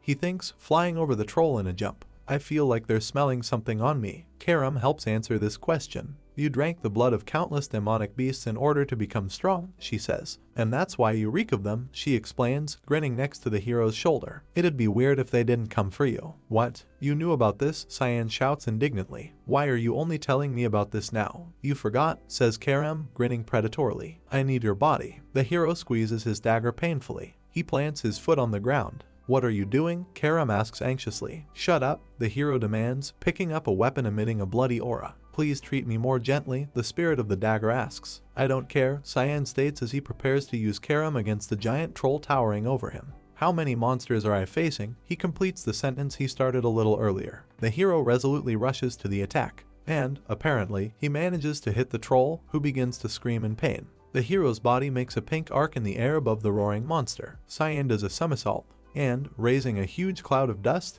he lands behind the troll. Now that no one can see me, he thinks, let's go sip on some advanced rank demonic beast blood. This will be a real feast, Karam says enthusiastically. Cyan notices something and takes a closer look. Before us are the huge sharp claws of some winged creature. A devil dragon? The hero asks, not believing his eyes. The named monster screams deafeningly, opening its toothy mouth. No, it's still a baby, the magnificent dagger he holds in his hand answers the hero. I guess he also smelled you. It doesn't matter why the dragon is here, the hero thinks, taking the form of Karam. Demonic sword manifest, he says, smiling bloodthirstily. What matters is that I catch that thing, he thinks. It seems that there is an internal struggle within the transformed hero. You have to catch that drag. No, you have to eat it. Many arrows fly at a huge monster with sharp claws and a terrible toothy mouth. He dies and the emperor approaches his corpse. It was the last one, he asks the duke. It seems yes, he answers. What about princess and your son? Asks Dione with concern on her face. I can't find their traces past the tent. I'm sorry, the duke says, lowering his eyes. It's fine. I'm sure you're worried about your son too, says the emperor. There is no need to worry about him, says the duke. What matters now is the princess. This is quite cruel.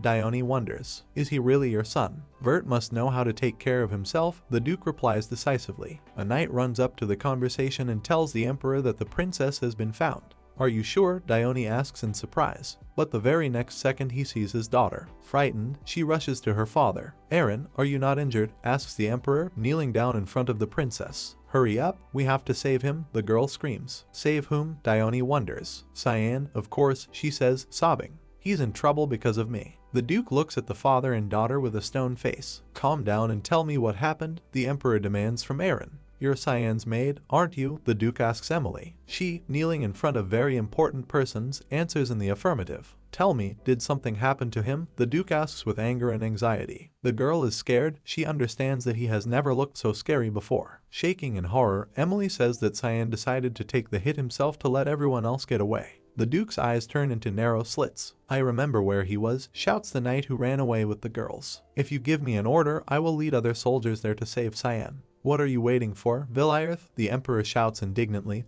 looking at the duke towering over the unfortunate warrior. Act quickly. We won't do this, he answers, without turning to the monarch. The emperor and princess look at the duke in bewilderment. Villairth, are you serious? Asks the emperor. We must take care of this situation first, he says very gloomily. If these camps fall, the demonic beasts will invade the empire. Before us is a destroyed camp that can no longer hold back any monsters. The helmet and sword of a dead warrior lie on the ground. We must reconstruct the place right away, says the duke. That is the only way to prevent more deaths. Then what about the young master? A crying Emily asks in fear. The duke resolutely looks somewhere upward. He's done his duty by helping the princess evacuate, he says. That's what it's like to be a Vert. The princess looks at him with eyes full of sadness and thinks to herself that this is all very wrong. It just shouldn't be like that. The emperor, sitting on his knee next to her, also mourns. It's all because of me again, Aaron thinks. Large tears are rolling down from her eyes. Something strange is happening in the sky. What kind of scream is this? The princess asks in fear. The emperor and duke are also shocked. What is this sound? The princess thinks, looking at the sky. She presses her clenched fists to her chest. This is a dragon, she thinks, looking at the strange winged creature covering the moon shining in the sky. This can't be true, she thinks, noticing something else. Is this Siam? The silhouette of a man in a cloak is visible on the dragon's huge paw. The girl was not mistaken. It really is Siam. Dragons, creatures that are the closest to the creator. They are very rare and noble creatures. Inferior beings like humans dare not easily approach them. Before us is the head of one such creature with 2 rows of terrible teeth. It's an honor to be able to come across such a tall and mighty creature, the hero thinks. He clutches the dragon's paw and looks down. But why does it have to fly over the very people that I can't be seen by? We see that we are talking about the emperor, the duke, and the princess. Aaron looks into the sky, where a dragon flies across the disk of the bright moon.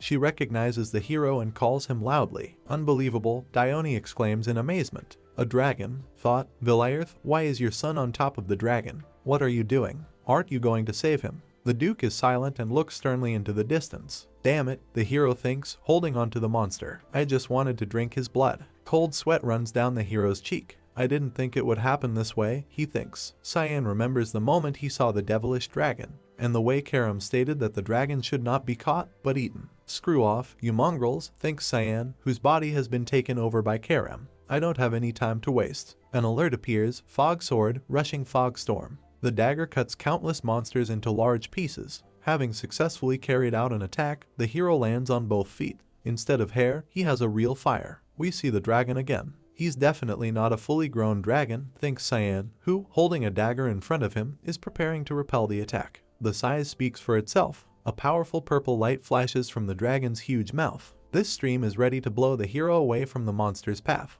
He is actually carried away, along with stones and other objects caught in the stream. It becomes clear that the hero was thrown a very decent distance. Now you're being rude, the hero exclaims irritably, trying to recover from the shock he suffered. You dare spit in my face on our first meeting, he asks ironically, rushing to attack. Well, you can take my sword to the face then. The characteristic pink stripes cross the huge head of an angry dragon twice. The monster appears to have suffered very deep wounds. Having become enraged, the monster rushes at the annoying enemy. Cyan is trying his best to hide from the dragon that has developed a breakneck speed. There is a smile on his face. Alert, swordless. Cyan looks like he's about to counterattack. Another window, 8 fluttering petals. The hero delivers another series of blows, the traces of which we see on the giant body of the dragon.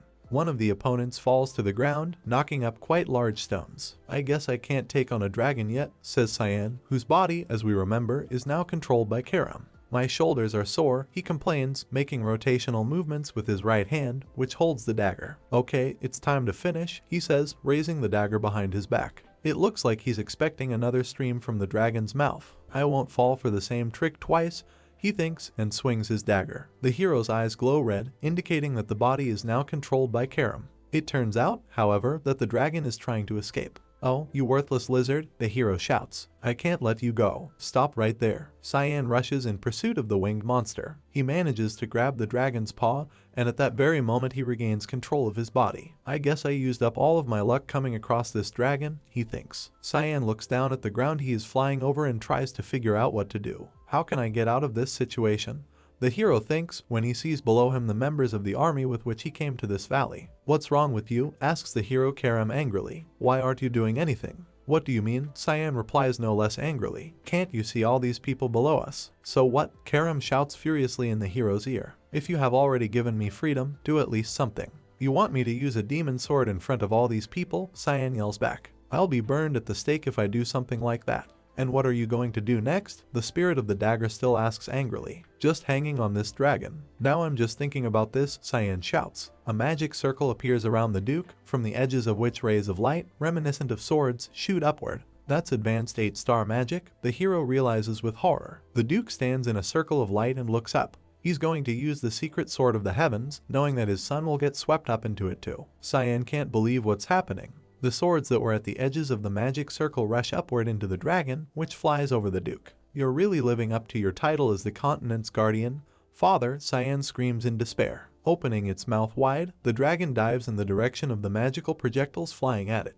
He manages to avoid the yellow swords and slips through them unharmed. Well done, good dragon, Cyan praises him. Keep up the good work, he says, clinging to the monster. It seems that he will not evade this sword, Cyan thinks, noticing the approach of another magical projectile. He actually hits the dragon. The hero, unable to withstand such a shock, lets go of the monster and flies down. I can't believe I missed the opportunity for such a special meal, the hero shouts angrily, falling headfirst towards the ground. What are you doing? Karam asks him angrily. Fly. Are you going to fall to your death? No, says Cyan. If I use a miss still, I'll be burned at a stake. And what? Is it better to die? The dagger spirit can't believe what he's hearing. I don't know, says Cyan. Maybe I'll even stop thinking. At this moment, it becomes clear from his face that he has come up with something. It seems there is a way out, he says, and a smile appears on his face. Master, you're not gonna fall in there, asks the hero Karam with concern. In that shit-infested water, we see that under the hero, who is flying down like a stone, there is a reservoir filled with red water. Do I have any other choice? Cyan asks Karam. The hero falls into the water, splashing red splashes to the sides. We see an unfamiliar entity that is either looking closely at something or sniffing. A devil dragon flying around here, he asks, looking at the flying winged monster. What a rare sight. The head of the reflecting creature is decorated with 2 spiral horns, which indicates its extraordinary nature. The same character stands behind him. He has round glasses and strange facial hair. It's a young one, he says. Seems like it got lost and got itself into trouble. There must be some strong demonic beasts over there then, suggests the white-haired owner of horns. He points his hand in the direction he has in mind. No, it's humans who live across that border, the red-haired fellow answers him. Humans. The horned character is deep in thought, looking into the distance where some lights are shining. There's no way a dragon lost to something like a human, he says. The interlocutors silently look into the distance. They seem to have noticed something else strange. Something is bothering you? The redhead asks. I can feel a very strange energy from over there, the blonde answers, pointing somewhere with his finger. This is something very strange, but at the same time familiar. If something bothers you, then go and check, says the redhead. The blonde flies up and flies away. Please refrain from killing everything you see just because you're bored, the red-haired man finally tells him, adjusting his glasses on his nose. Okay, I won't do anything like that, the blonde assures him. Having spread his wings, the blonde flies away, promising to return, and the red-haired owner of the horns remains standing where he stood. We see bubbles swelling in the red water. Cyan surfaces. He screams loudly. With great difficulty, the hero crawls ashore. He crawls a couple of meters and exhaustedly leans his back against some dirty stones. The hero's whole body hurts, he is unable to even utter a word. May I die? He says, looking painfully into space. Karam, how are you? He asks his dagger. She asks the hero not to talk to her. I'm trying to decide how I should kill you right now, she says. We'll clean up once we go back. Don't be so mad, says Cyan in an apologetic tone and with his eyes downcast. So are you going to come back? Karam asks him sarcastically. She looks at him with completely wild eyes. Get it together, she insists. This is the demon realm. Don't worry, Cyan replies, looking sideways at his very strange interlocutor. There's no way we'd come across a higher demon. He fails to finish. Someone's foot appears nearby. I knew it, its owner says happily. I knew that something interesting was waiting for me here. Cyan looks in amazement at the one who is talking to him. I remember this voice, he thinks. The hero opens his mouth in surprise. This voice was forever etched in his memory. I just can't forget him, the hero thinks. Wild rage appears on his face. Are you human? The demon, behind whose back huge wings are visible, is trying to clarify important information for himself. Valkyrian, the demon king, thinks to himself Cyan. In the past, all those who have witnessed him said that it felt like looking at the embodiment of evil, thinks Cyan. That is what stands in front of me right now. Damn it, why now? The hero puts his dagger forward, preparing to give battle to the terrible demon. I asked if you're human, asks the hero Valkyrian irritably. Aren't you going to answer me? There is a red devilish fire glowing in his eyes. Do you want to firth me, kid? He says, without waiting for an answer. Cyan, covered in sweat from fear and excitement, looks at his dagger. He turns his face to the enemy, on which we see wild anger, and almost immediately the hero strikes with his dagger, which leaves a bright pink mark in the enemy's face. He looks at the boy in amazement, and then he starts laughing loudly. I heard that you're a kind with infinite potential, says the demon, raising his index finger to his nose. You dared to cut my hair, so it's probably true. Seems like the wrong time, but who is that? Asks the hero Karam. The demon king, Cyan thinks, looking anxiously at the enemy who easily avoided his attack. Now the demon's eyes glow blue and he looks extremely menacing. The demon king asks Karam, how the hell are you going to defeat him in the state you are in right now? The hero thinks, this is truly impossible, he understands. I can only try to escape. The hand in which Cyan holds the dagger trembles. But could I survive against Valkyrian? He thinks. Hey, relax, the hero suddenly hears from the demon. He looks at him in surprise. What am I gonna do against a little kid like you? Valkyrian asks angrily. You can calm down. The demon lies down on the ground and laughs cheerfully so that the hero stops being afraid of him. Look, he says, I'm not going to touch you. Let's talk. I won't get up from this place at all. I may be evil, but I don't fight with children. Sion, who still hasn't lowered his dagger, looks at the demon in confusion. Why did he lie down? The hero thinks. Let me ask again, says Valkyrian, looking at the boy. Are you human? Sion answers the question in the affirmative. How did you end up here? Asks the demon. I was carried by the current, the hero tells him. So, this is your first time in the kingdom of demons? Asks Valkyrian, who is still lying on the ground in a relaxed position. Your aura is a bit strange, asks the demon. Who are you? An ordinary person, answers Cyan, whose posture no longer speaks of determination to fight. An ordinary person, Valkyrian says thoughtfully, but for some reason I have the feeling that you already know me. We've never met before, says the hero, lowering his eyes. The demon lies on his back, placing his hands under his head. I think it's true, he says, because I have never met a person before either. So when could you see me? Why are you here? Cyan angrily asks his interlocutor. That relaxed manner, he thinks. Is he really the same demon king I know? I felt a strange energy while making my rounds, says Valkyrian, smiling. The hero asks again, not understanding what he means. The demon explains, raising his hand above his face. Yes, as the demon king it's given, that I would watch over the lands I rule. Suddenly he interrupts his story and sits up abruptly, rubbing his eyes. The guy, what did I just say? He asks the hero. That it's given for you to watch over the lands you rule as the demon king, Cyan reminds him. Valkyrian points his finger at the hero and warily asks him why he is not shocked by the meeting with the demon king. I knew it, he shouts excitedly, shaking his hands. You know me from somewhere. No child in this world would react to meeting me the way you do. Didn't your mother ever tell you that the demon king would take you away if you misbehaved? It can't be that this is the same Valkyrian I know, Cyan thinks, clutching his head. He remembers an evil and harsh demon whom he knew in a previous life. If things go like in my past life, the demon's invasion should start soon, the hero thinks. But this guy doesn't seem like someone who would do that, if this is his true self. And now we see a smiling and quite nice character. Then what triggered him to change, the hero thinks. He looks at his spread fingers. Valkyrian looks intently at the boy. If you're really the demon king, asks Cyan, what is it that you wish to accomplish? Valkyrian smiles. Asking the demon king such a question, he says, you're quite bold. Nothing much, he answers, closing his eyes. I just want my people to live good lives and eat well. Though if anyone dares to get in the way, fury appears on the demon's face. I will kill them all. That is my duty as the demon king. Cyan looks at his interlocutor with wide open eyes. It was just for a moment, but I definitely felt it, the hero thinks. The true monstrosity of the Valkyrian I knew in my past life. It's repressed right now, but some incident must have removed the chains on that side of him. I need to prevent that incident from happening, he thinks. Demon King, do you want to make a deal? Cyan asks the demon. What? He asks again, not expecting such a turn in the conversation. The hero looks at him carefully and says that soon something will happen to him that will create a threat to the people he controls. What are you talking about? Valkyrian asks warily. Your words don't make any sense. I don't know what exactly is going to happen, says Cyan, but this incident will trigger a great war between humans and demons. We see a picture from the hero's past life, illustrating the conflict he mentioned. Are you saying that I will decide to go to conquer your lands? Valkyrian asks, crossing his arms over his chest. This is exactly what I want to discuss with you, Cyan answers him. Promise me, he says, looking at his interlocutor with sincere eyes, that under no circumstances will you start a war. He thinks and lowers his eyes. You're making no sense, he says, but all right. Let's say that I don't start a war. What are you going to give me in return? I will help you, the hero answers, smiling. He puts his hand to his chest and makes a solemn promise. No matter what happens to you, I will do everything in my power to help you. Valkyrian looms over the much smaller hero and looks him straight in the eyes. You know something, he says, looking at the hero with a feeling.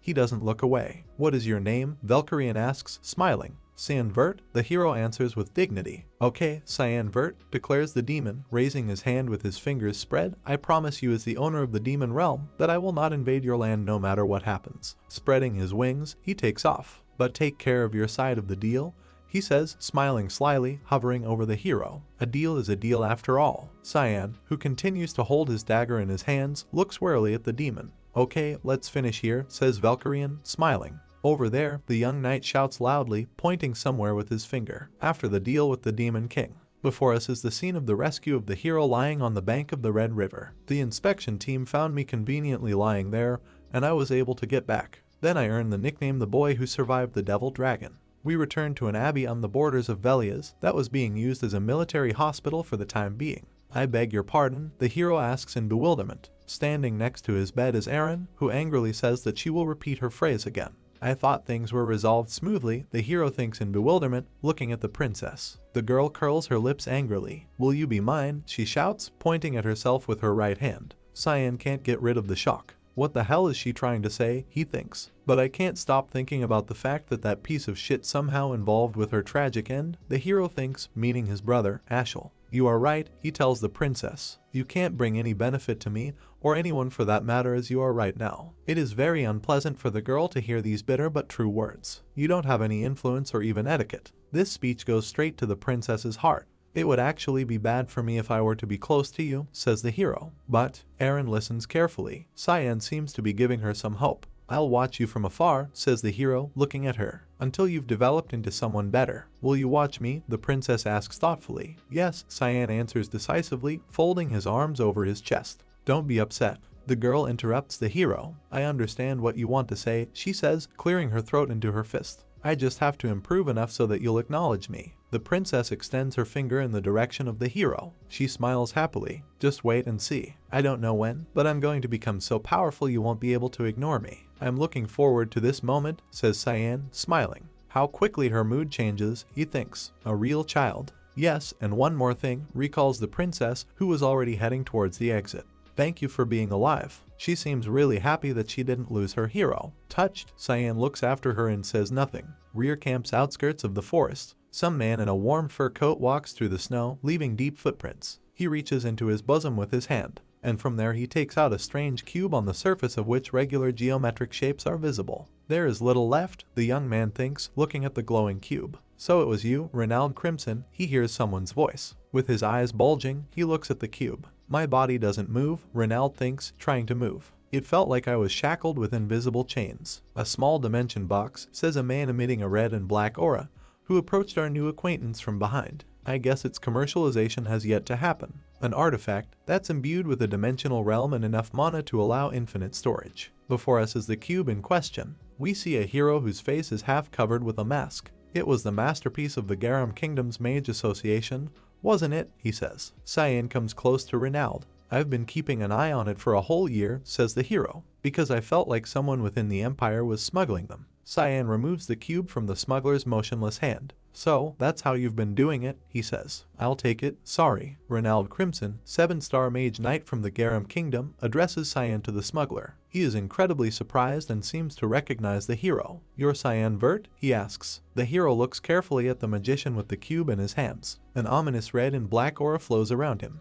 Why are you here? Asks Renald, who still can't move. Cyan, meanwhile, shakes out very strange objects from the cube. These are eyes, hands, teeth, armor, and other very scary artifacts. Cyan raises a finger with a sharp claw, and from the flowing blood he understands that it was severed quite recently. I assume you extracted the blood of demonic beast corpses and brought them over in supply carriages that are allowed over the border. I assume there's a spy helping you in the supply department too, he says. What are you talking about? Renald shouts indignantly. I don't know anything about this. Don't make a fool of yourself, Cyan says calmly. Their blood is already being sold on the black market. He remembers his maid, who covered her nose from the unbearable smell. I assume Alice was able to get the hellhound blood through him too, the hero thinks. He looks thoughtfully at the incredibly strange contraband goods. Who betrayed us, thinks Cyan. Either way, I can't let him go. Renald Crimson, meanwhile, straightens his palm, in which a magic circle appears. I don't know how he managed to catch me, he thinks, but it seems that now I can move.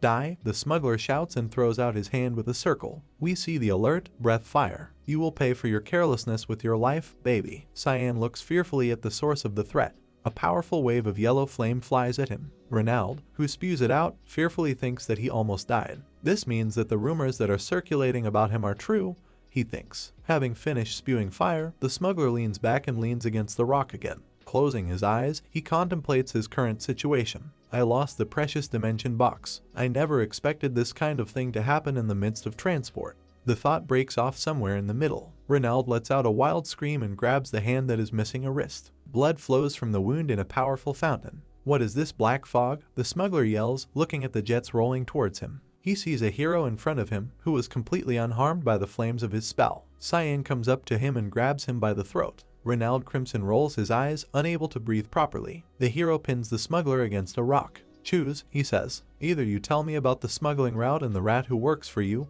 and then you die an easy death. Renald cries, realizing that he can no longer escape. or your death will be so terrible that Satan himself will pray for you. A devilish fire flares up in the hero's eyes. Velia's western border trading post. In front of us are many carts, between which people walk, carrying heavy loads. They give some signs and seem to understand each other without further ado. This time there are 2 boxes, one young guy asks the other. This time we can take a little more, he replies. I wonder how much is inside, says one of them and opens the lid, under which some kind of bloody mass is visible. Both guys yell loudly when they see something. It is the head of Ronald, from under which jets of black and red energy rise. Who could have done this? Asks one of the smugglers. A hooded man watches these 2 fussing from a dais. Naturally, this is Cyan. He stands on a rock, and Karam curls next to him. You won't do anything with these guys? She asks the hero. It seems to me that the warning was enough, he replies. Garam Kingdom's 7-star mage knight, Ronald Crimson. He's been smuggling the blood of demonic beasts from the front lines behind the Ushif Empire's back. The items he smuggled were taken to the Garam Kingdom's Mage Association.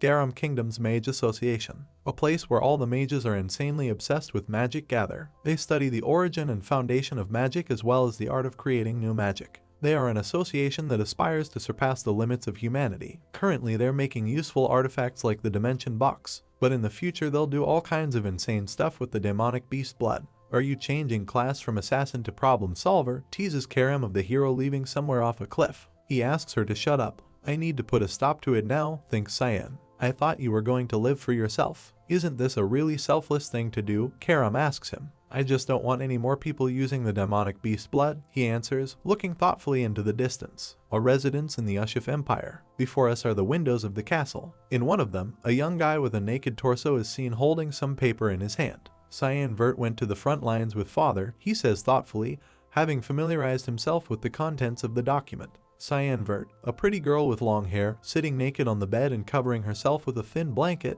asks the guy, Is this your stepbrother? Yes, answers the young man, a very unkind fire shining in his eyes. And he really gets on my nerves, he says. I have to check on him. In front of us are 2 suitcases, on one of which the lock clicks. Finally, the horrible life in the front lines is over, Emily screams joyfully, raising both hands up. I'm so excited. The academy wouldn't even compare to this dreadful front line, right? She asks the hero. He does not share the optimism of his maid. As for me, it's going to be the start of a new hell. The academy wasn't a place that suited Emily's expectations. In reality, it was a scene of ruthless ploys with all sorts of political interests. It was a social party site where envy and jealousy ran rampant, and echo chambers were held in higher priority than studies. They say a lot of the academy instructors are handsome. Oh my, what shall I do? Emily continues to rejoice. Why is she so excited? Thinks the hero, who is sitting on a chair in front of a table littered with books. Maybe I'll meet a new lover, the girl says dreamily. Is she thinking of tagging along with me to the academy? Cyan thinks, smiling.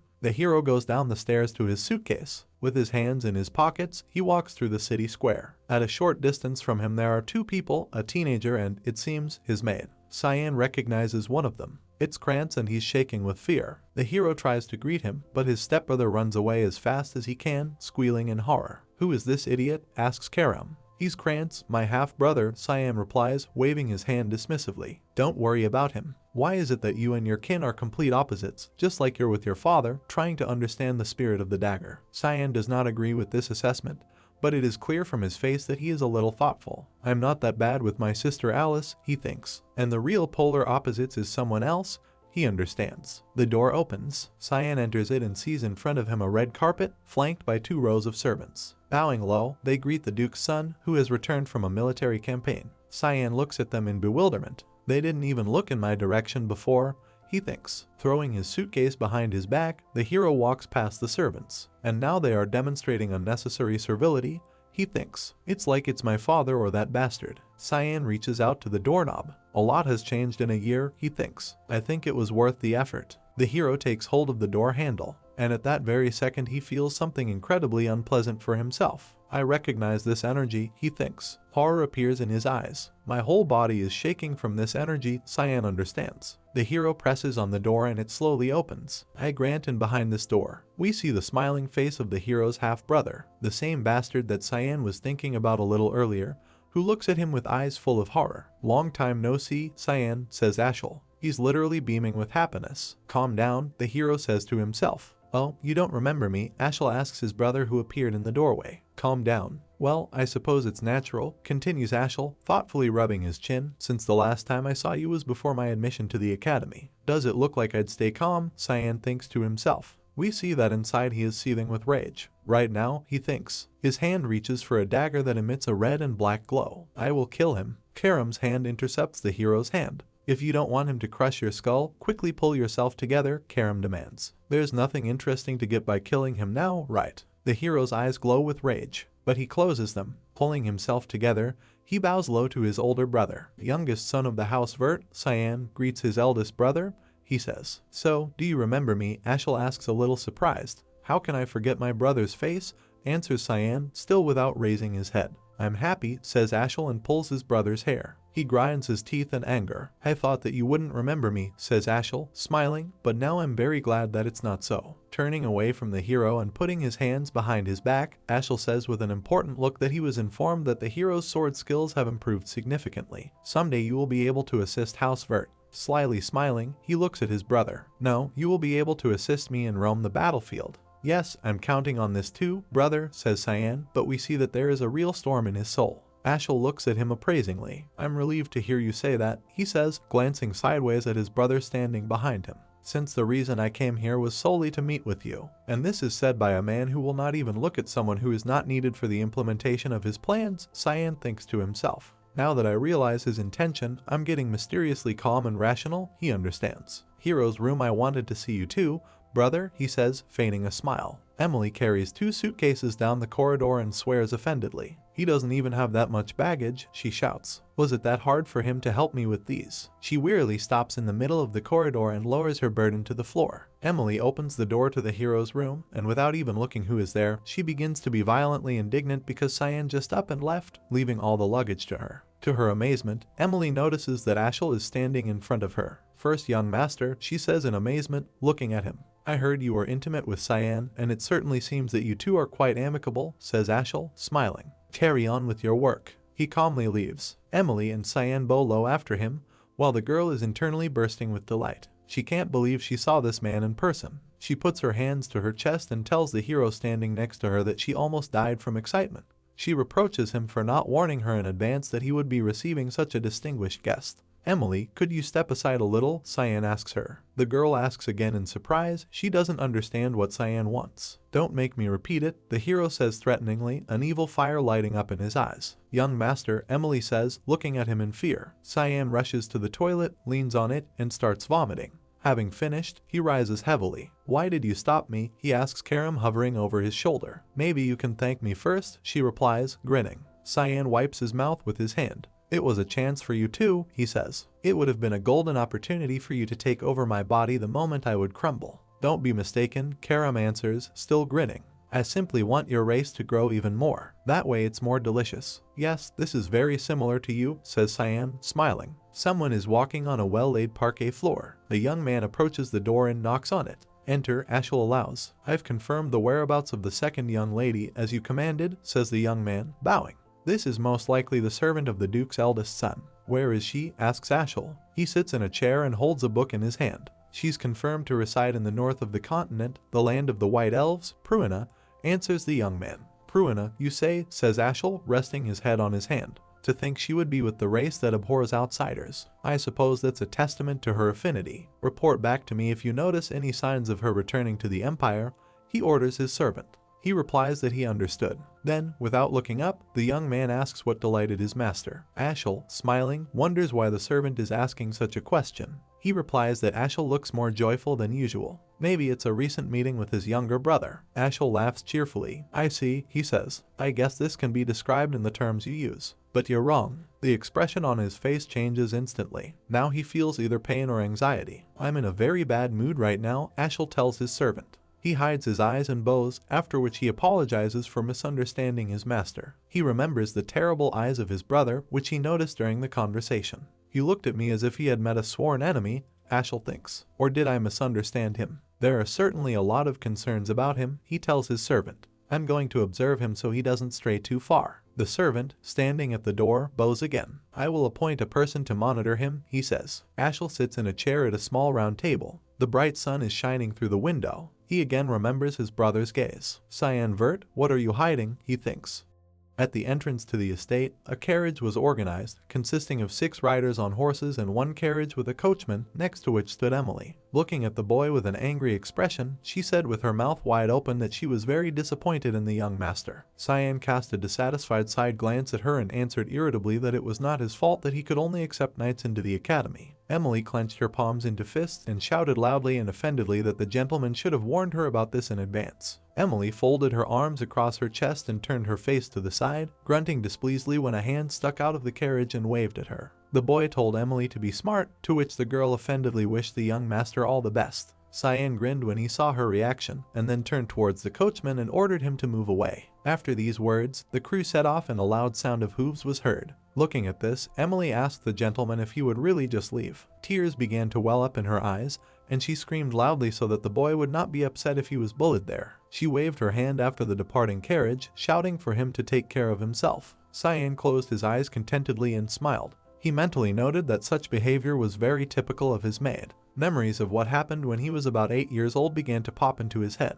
Little Cyan, wrapped in a raincoat so as not to get wet in the pouring rain, was breathing heavily, covering his eyes on his reddened face. He was terribly sick and had such a high fever that he kept losing consciousness. However, there was no one nearby who could take care of him. A girl dressed in a long cloak quickly ran along the city street, holding a child on her back. The one who carried him on her back and rushed to the nearest doctor was Emily. She ran to the closed front door, and uncontrollable fear and horror were visible in her gaze. Screaming loudly, she asked for at least someone to help the young master. The front door opened with a loud creak and an elderly man with a gray mustache and a bandage on his head looked out of the house. In a concerned voice, he asked the girl to come in. Cyan was lying on the bed with his eyes closed and breathing loudly from the fever, and Emily was wiping his forehead with a towel previously soaked in cool water. The boy understood that if it weren't for her lying with a piece of cold cloth on his forehead, he slowly opened his eyes. He realizes that he would probably have been found dead somewhere in the mansion. Poking his head out of the carriage, Cyan looks at the girl with a huge joyful smile on his face and shouts at her that she must behave, otherwise she will have to accept death at his hand.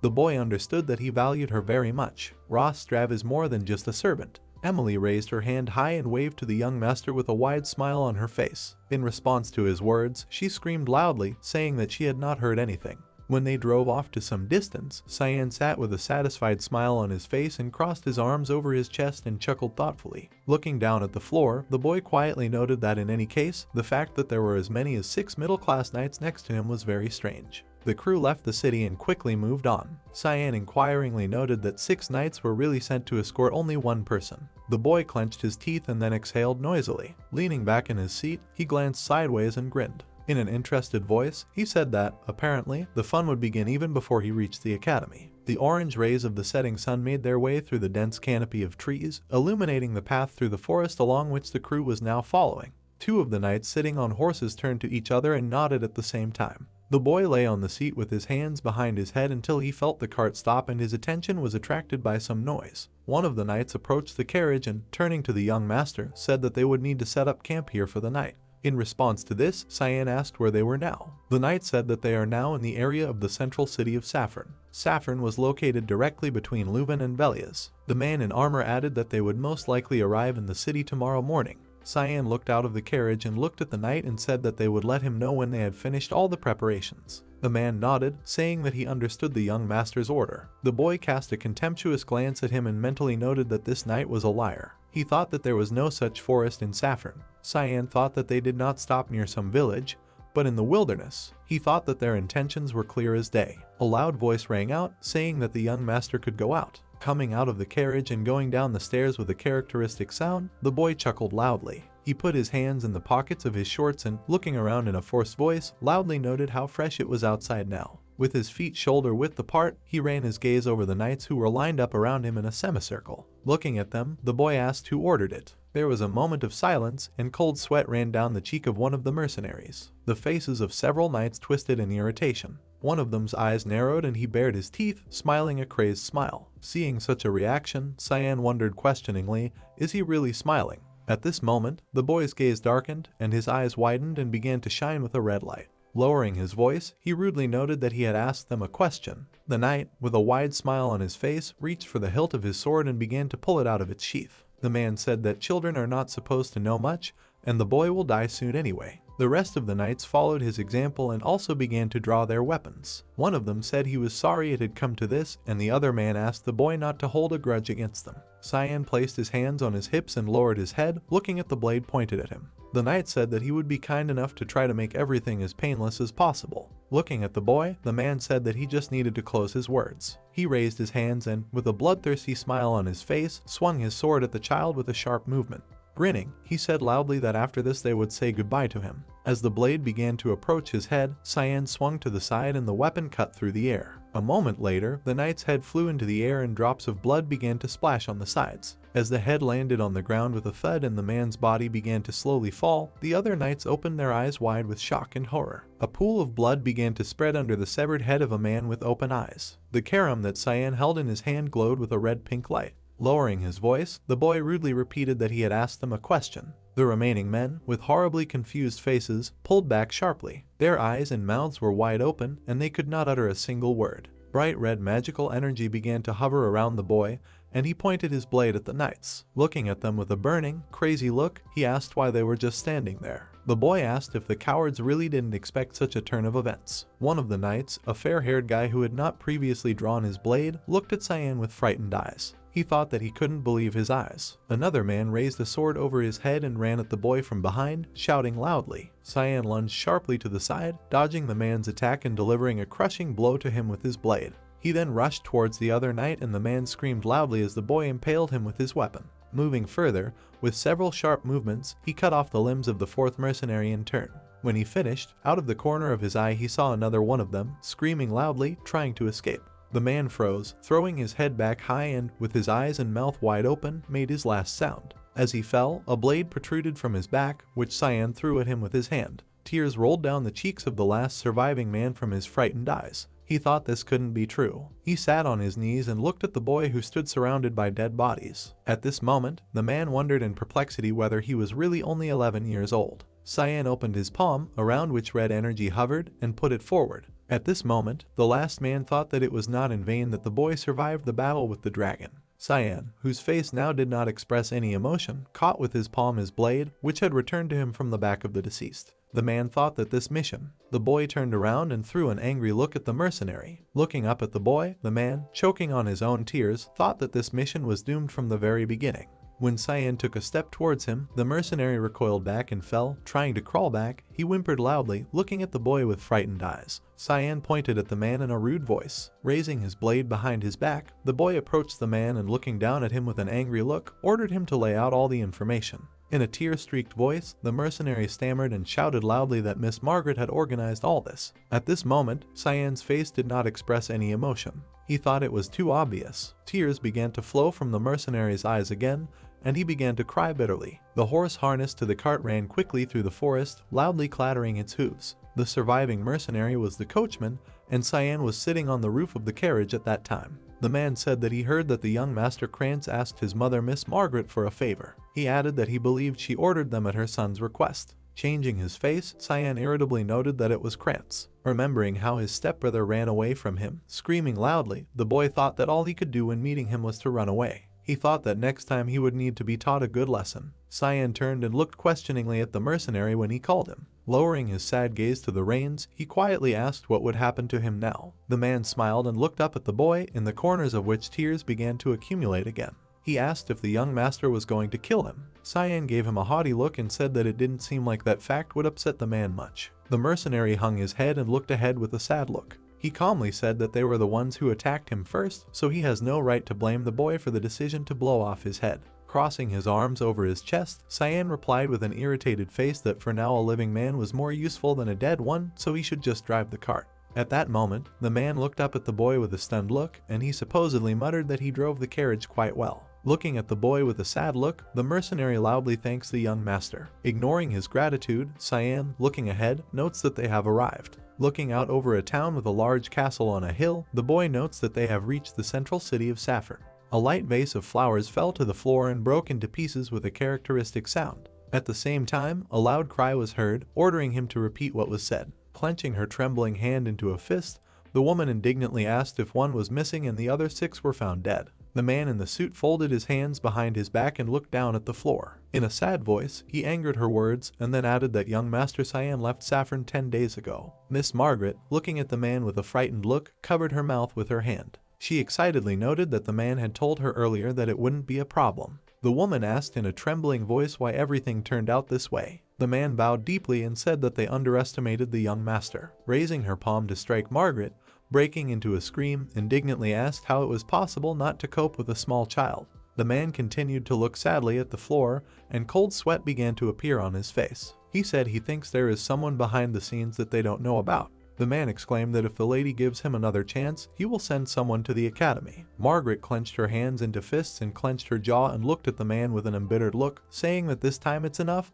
because if they do this, Cyan might. The woman spat out that God forbid he even lays a finger on her son. Her pupils constricted and her face contorted into a scared grimace as Margaret remembered Cyan asking her if she wanted Krantz to graduate from the academy with his limbs intact. Turning her back to the man, she clenched her jaw again and through clenched teeth told him not to go anywhere. The man bowed again and, placing his palm on his chest, said that he understood the order. Margaret opened her mouth to continue. She turned her head and gave the man a piercing look. The woman noted that no one should know about what happened. She added that all witnesses would need to be removed. There was a short agreement in response. The young guy, hiding around the corner, quietly watched with a thoughtful face as the man left the room and closed the door behind him. 10 days have passed since they left Saffron. Cyan was resting lying on the seat of the carriage, with his hands behind his head. All this time, the surviving mercenary Brian acted as his subordinate. The wheels creaking, the carriage slowly moved through the forest. Cyan thought that they most likely already knew that he was still alive. He thought that at this rate he would reach the Royal Academy safely. He added that he would have to decide what to do with Brian. At that moment, the man opened the window through which the coachman can communicate with the passengers, and with a smile on his face joyfully said that they had arrived. The lying boy opened one eye and looked away from him, emotionlessly noting that he understood. Cyan thought that everything was just like the good old days. A flock of birds flew over a large city, emitting a loud cry. Approaching a huge building, the entrance to which was protected by a golden gate, the boy thought that he could not call these memories pleasant. Cyan mentally noted that despite this, the academy had changed him in many ways. He held out a token on which was drawn the family crest of 3 crossed swords with a shield in the background. The boy introduced himself, saying that his name was Cyan Vert, and he was the youngest son of Duke Vert. 2 men and a girl, minding their own business on the other side of the counter, froze and looked at the boy in surprise. Slamming her hand on the table, the blonde girl smiled widely and loudly noted that the boy was on the list. She said that all he had to do was go to the designated dorm and wait. The girl added that in 2 days she will need to attend the admission ceremony and the test for the elements. Hearing these words, the boy glanced at her in surprise, putting his badge into the inner pocket of his jacket. He wondered if he had heard everything correctly. The girl handed him a metal tray in which lay a letter sealed with wax and a shiny openwork key. He hesitated a little and asked if she was sure there was no mistake. With a short thud, the bags fell to the floor. Brian's eyes and mouth opened wide in surprise. Addressing the young master, he enthusiastically noted that this is the same place. Looking around the huge bright room with rich furniture, Cyan scratched his head, thinking that this was the so-called Royal Hall. The boy thought that no one from his family had ever received assignment to the Royal Hall before, and that means someone was behind it. With his hands in his pockets, he cast a slightly annoyed glance at Brian and asked if that was all his luggage. The man, who had not yet completely recovered from the shock, replied that this was all the master had. Lowering his eyes, the boy reached into the inner pocket of his jacket. He began to say that since he had already reached the academy and all his things were with him. Throwing a stern look at the mercenary, the boy said that his role was completed. At that moment, the man's whole body tensed and began to tremble. Looking at Cyan with a frightened look, he quietly asked him to wait. A moment later, a bag of coins landed in the man's palm. Looking at the contents of his hands with a surprised look, Brian asked what this meant. Cyan replied that this was payment for work performed. Turning his back to the man, the boy walked deeper into the room and, without turning around, waved his hand to him. He said that this money should be enough to start a new life and go wherever your heart desires. Cyan added that the man is probably now wanted, so he should not return to Velia's, although, if he does, he will not stop him. The man froze in surprise and could not utter a word. After a moment, it was full and fell noisily to the floor on one knee, attracting the boy's attention. Brian loudly exclaimed that he, Brian Kendrick, is a recognized knight of Velia's. The man, bringing his eyebrows to the bridge of his nose and looking at the boy with a confident look, loudly and firmly said that he would like to receive permission to serve him all his life. The boy turned to the man, giving him a puzzled look and noted in surprise that he thought he was an ordinary coachman, not a knight. Brian replied that even though he was in the lowest possible position, such as a ducal charioteer, hanging his head and looking at the floor, the man said that his father always told him that if he one day meets a person whom he can trust and for whom he is ready to give his life, then he should ask him for his service without the slightest hesitation. In response to these words, Cyan grinned emotionlessly and noted that all this was stupidity. Brian looked up at him with a puzzled look and asked what the boy meant. At that moment, the boy's eyes lit up and a dark aura began to hover around him. In a low and rough voice, he asked how the man knew that he would never stab him in the back. Puzzled by this question, the man muttered that even if it was, it didn't matter to him. Placing his hand on his shoulder, Cyan noted that in this case he should never entertain thoughts of betrayal. Throwing open the door and leaving his room, the boy noted that to hell with the ceremony, they would just take the elemental test. Continuing to sit on one knee, Brian glanced at the departing boy and said that he understood. When the door slammed, the man continued to sit on the floor with a surprised face. Dean of the Royal Academy. Sitting at a semicircular table, a man told the girl opposite that it seemed like they had a lot of talented students within their walls this year. In the classroom, in the stands of which a sufficient number of students had already gathered, a loud hubbub was heard. Below, on a low podium, in the center of a white circle, stood a girl around whom the sunlight moved upward in a bright stream. The light sparkled and slowly floated in a whirlpool around a girl in a long black skirt and uniform cape. Aaron Severus Mana rank, 2 stars, physical rank, B, element, light 52%. A tall, dark guy with blonde hair stood in the center of a circle with a pentagram, clenching his palms into fists with a smile on his face, transparent sand slowly swirling around the sky. Seth Chaharkin Mana rank, 3 stars, physical rank, A, element, sand 71%. The elderly man was rubbing his long beard with one hand and holding several sheets of paper with the other. Reading the contents, the man noted that these children were truly amazing, but cyanvert. Surrounded by purple energy, the boy stood with a dissatisfied face, his hands in his pockets. Mana rank, 1 star, physical rank, S, element, dark 92%. Adjusting her round glasses, the girl with long purple hair pulled back into a ponytail noted that even Alice Vert, nicknamed the Child of God, had an 88% water element by the time she graduated from the academy. Academy instructor Sarika Nigrathi. Looking up from the documents, the gray-haired man noted that this was very interesting. He added that the girl, who was praised for her outstanding talents, could not match her younger brother. Dean of the Royal Academy, Kundal Quaisel. The girl agreed with this, but noted that his element was darkness. The dean replied that under such conditions his ability might fade. He placed papers with personal files on the table, of which the top one was Cyan's file, and below it was Aaron's file. Rising from his seat and turning his back to the window, the dean asked Sarika if she knew that Cyan Vetter was assigned to the royal hall. With her mouth wide open, the girl replied that she heard this from other teachers. The dean noted that this was an order from the emperor himself. After these words, Sarika's eyes widened in surprise. The man said that Cyan saved the young princess from the monsters on the front line. The man laughingly added that the emperor was even thinking about marrying them. Imagining the image of Aaron in a red robe, possessing the magic of light, and Cyan in knightly armor with his magic of darkness, the dean began to talk about the union of the 5th princess, who was considered a failure, and the previous Vert family, which raised geniuses from generation to generation. The man asked which, according to the girl, what consequences could this lead to. Covering her mouth with her palm, she imagined pools of blood and calmly replied that in this case it would reach a new level, and the empire could plunge into turmoil, which would lead to civil war. Throwing a sideways glance at the girl, the man asked not to exaggerate. He added that all they can do is observe. The dean noted that it was they who were given the opportunity to see whether this child would become a hero of the empire or lead to collapse. Cyan walked slowly down the corridor of the academy with his hands in his trouser pockets. He thought about the 92% darkness he received. The boy mentally noted that it seemed that in his previous life he had about 80%. Cyan speculated that this might be due to consuming the blood of demonic beasts. His thoughts were interrupted by Krantz suddenly appearing in front of him, and looking at the boy in surprise, Cyan stopped and greeted him. Krantz stepped back sharply, waving his arms and screaming in fear. Behind him stood a large boy, who was several heads taller and whose gaze expressed anger. Seeing his half-brother's reaction, Cyan thought it was hard not to feel shocked seeing someone he thought was dead alive. The tall boy, turning to Krantz, asked in a deep voice if he was treating this guy like a slave. Looking up at his friend with a frightened face, through which cold sweat had already begun to flow, Krantz stammered and replied that it was him and his name was Cyan. The blonde boy with straight bangs smiled widely and sarcastically said that he heard that Cyan doesn't even know who his mother is. Looking at the tall guy, Cyan recognized him as the son of the Marquis of Pennerin from the kingdom of Garam, named Popper Pennerin. The boy remembered his past and the laughing faces of these two guys hanging over him. He thought that Popper was the one who was bullying him along with Krantz. An insane smile instantly spread across Cyan's face, and his eyes lit up red. He thought it was a very successful meeting. Pushing his friend aside and heading towards Cyan, who already had a dark aura hovering around him, Popper asked his friend to move and let him do a good beating.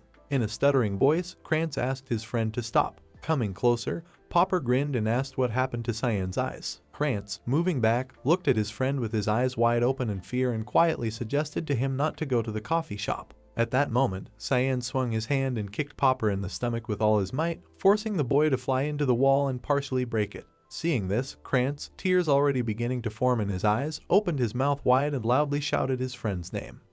Cyan stood next to the boy lying on the floor with his hands in his pockets and looked at Krantz. He asked if his stepbrother would mind talking to him. Stuttering with fear, the boy agreed. Krantz jerked and his whole body began to tremble when Cyan placed his hand on his shoulder and tears began to form in his eyes. With a creepy smile on his face, Cyan leaned towards the boy, looking at him with glowing red eyes. He quietly said that he didn't care what he and his mother were plotting against him. Adding that he was quite merciful, Cyan said that if he caught him doing something like this even once. His lips stretched into a wide smile when he said that in this case his stepbrother would not get off easy. After these words, tears flowed down the boy's frightened face, and he began to whimper loudly. When Cyan, smiling with a devilish smile, walked away from him and walked further along the corridor, the boy fell to his knees next to his friend lying on the floor. Cyan, I thought it looked like life at the academy would finally be fun. Sometime later in the academy library, a girl with long purple hair moved slowly as the bookshelves. She raised her hand and clenched it into a fist, and at that moment her glasses flashed.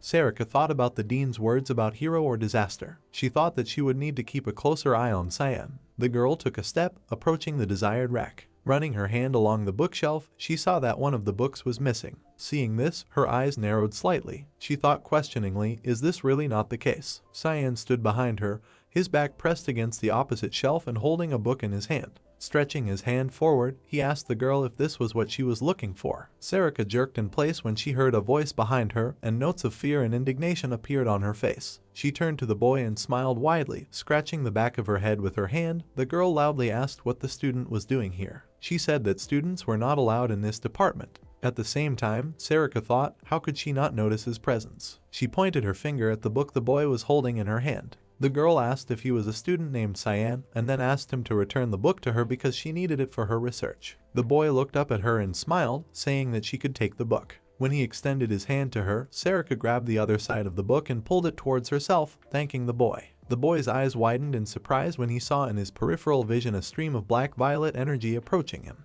At that moment, the book, yellowing into the air, was cut in half. Torn book pages began to fly around them, and Cyan, taking a fighting stance, asked the girl if this was what she was looking for. Calling his instructor Sarika, he corrected her, noting that this was not true. The girl stood holding a black card in her hand, and her other hand glowed black and purple. Her eyes widened and glowed yellow when the boy called her Sarika Nigrithi, the leader of the mist. In response to this, she rudely asked how he knew about this. In a past life, Cyan's acquaintance with Sarika was completely ordinary. Smiling sweetly, she asked the boy how was life at the academy. Hanging his head to hide the abrasions on his face, he remained silent. Sitting at the table with a mug of tea, the girl sweated the lenses of her glasses with her fist. Smiling, she noted that she understood that the boy wanted to end this boring meeting as quickly as possible. She added that one-on-one sessions with an instructor are very beneficial for students' growth. Cyan thought about how everyone here expected him to grow in some way, even though he was just being bullied by his own brother. Fixing his indifferent gaze on the floor, the boy quietly muttered that he didn't care. He thought it all looked like some kind of joke. Sarika said that she was actually very interested in him.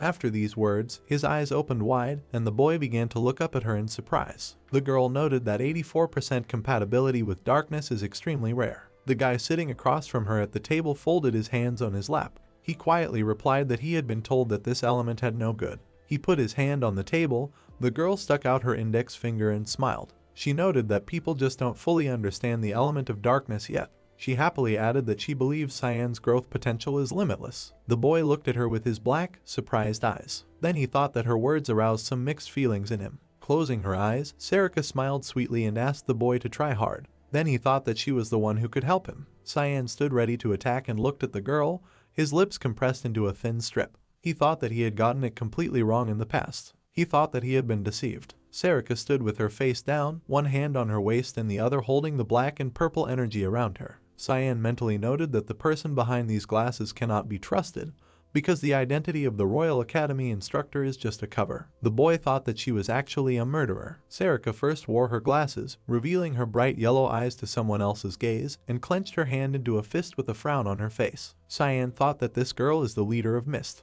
Remembering her alter ego in the form of an entity with a skeleton mask, Cyan added that she was hiding in the academy, where she had gathered all the nobility of the contingent.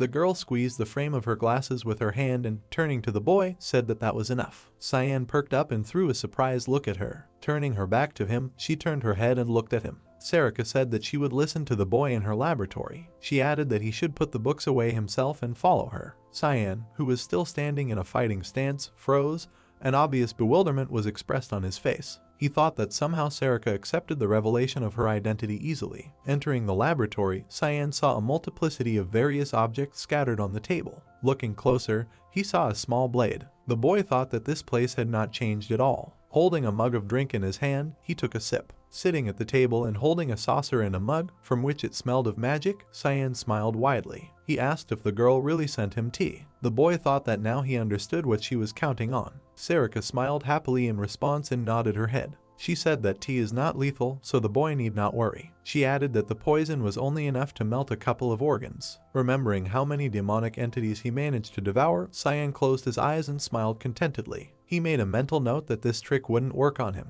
He thought about how he had already trained himself with demonic blood and Emily's cooking. Throwing a sarcastic look at Sarika, he said in a low voice that next time she should make it more powerful. It was clear from the girl's irritated face that she was not at all happy with what was happening. After a short pause, she suggested starting a conversation. She looked intently at the boy, who put his mug of poisoned tea on the table. Sarika asked how he revealed her identity, and moreover, remembering the book from the library, in the middle of which lay a black card with a code, she noted that he even knew where the book in which the commands were hidden was located. The girl scratched her chin with her hand, and a malicious smile stretched across her face. She asked Cyan if maybe he himself wanted to tell her about it. She asked the boy if he was also part of the Mist. Cyan's face frowned with displeasure upon hearing the question. He asked in a rude voice, did he really need to prove this somehow? The girl's yellow eyes narrowed and she grinned, revealing her insane grin. The girl was indignant that the boy behaved so pompously only because of his high compatibility with the element. Cyan turned his head to the side, starting to say that when he crossed Shatran, he said that he was always asked if just one knight, who was just a coachman, would be enough for him. Sarika looked at him with an irritated face, not understanding what he was driving at. Cyan said that he heard that nobles have started dying recently. Glancing sideways at the girl, his eyes glowed red and the corners of his lips lifted slightly. He asked when they started the cleansing. The girl grinned and asked what kind of cleanup he meant. At that moment, black and purple energy began to hover around her, and the girl's crazy gaze lit up with a yellow light.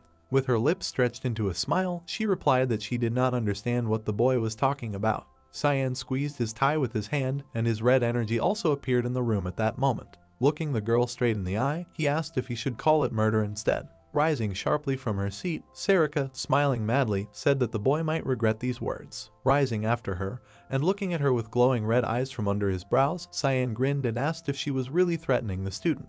The girl swung her leg and hit the leg of the chair. The round table turned over and flew with all its contents onto Cyan. The boy clenched his right hand into a fist, preparing to attack. He indifferently noted that this is how the girl decided to talk to him. He swung and hit with all his might, the tabletop flying at him and split it into two parts. At that moment, Sarika rushed into the air, ending up behind the boy with two blades in her hands. Throwing a side glance at her, Cyan noted displeasedly that it seemed to him that he had already proven his identity. Swinging her blades, Sarika continued to rapidly approach the boy, with a crazy smile on her face. She said that even he is part of the real Mist, as its leader, she does not know about other such organizations. Landing on the floor, she swung her weapon towards the boy, but he managed to avoid the attack by jumping to the side. She abruptly jumped out of her seat and, looking at the boy with a predatory look and a crooked smile, shouted that she would never let him go. Cyan waved his hand and Karam began to appear in his palm. He sighed and muttered that there was nothing he could do about it. The girl started in surprise and froze in place when the boy repelled her attack with his blades. Grasping the hilt of the dagger tightly, looking at Sarika with an angry gaze, he rushed out of his seat. Cyan said that if she doesn't believe him, then he'll just have to show it. He quickly began to make lunges on opposite sides of the girl, not allowing her to move. Contorting her face, Sarika shouted for him to stop. Making a final lunge, the boy jumped back, still holding his weapon at the ready. The girl's pupils shrank with fear and surprise, and cordial sweat appeared on her forehead. he muttered, asking if this was the same blade. Looking at the weapon, which glowed with a red-pink light, she said that this weapon could only be used by someone who was chosen by Eru. She noted that it was the Karam demon blade. Cyan put the weapon in front of him with the blade down and cast an indifferent glance at the girl. He said he was finally recognized. He asked if Mist must still be looking for information about the heir of the true Mist. The girl froze in place, looking at him with a stunned look. Hesitatingly, Sarika asked how he knew about this. Cyan threw his hand with the blade over his shoulder and put the other one in his trouser pocket. He said it was him. He added that the true heir is standing right in front of the girl. Cyan told Sarika to take him to Eru, somewhere on the streets of Night Lewin. They approached a small house. Sarika rubbed her hand against the lock on the door, and a purple seal appeared under her palm. After a couple of moments, the door opened, letting Sarika and Cyan inside. The girl glanced through the lenses at the serene boy. She noted that he didn't look surprised at all now. The girl added that he could not assume that the fog base was located in such a place. They stood and looked at the open door, behind which there was only darkness. Sarika said that there is an altar needed for the boy inside. She added that she would not go further with him. Cyan entered the dark room and began to move along the corridor. But I thought that this was a unique dimension created by the god of fog. He continued walking further, examining the high ceilings. The boy mentally noted that this is why it is much larger inside than it appears from the outside. His gaze frowned as he realized that his opponents were waiting for him ahead. Cyan mentally noted to himself that 2 of them were at 4 o'clock and 3 were at 11 o'clock. Waving his hand in a circular motion, a flurry of flying daggers appeared around him. He thought that he had fully expected something like this. Cyan froze, looking in his peripheral vision at how people with weapons and skull masks on their faces were approaching him from somewhere above. He thought that this seemed like too much for an opening ceremony. The boy jumped to the side, parrying the attack of 2 fighters. Cyan pushed off with his foot and jumped. He began swinging his blade, launching daggers that began to fire airstrikes at lightning speed. In an instant, one of them found himself directly in the face of one of the masked warriors, and his eyes widened in surprise and fear. The man swung sharply, repelling the attack with his weapon.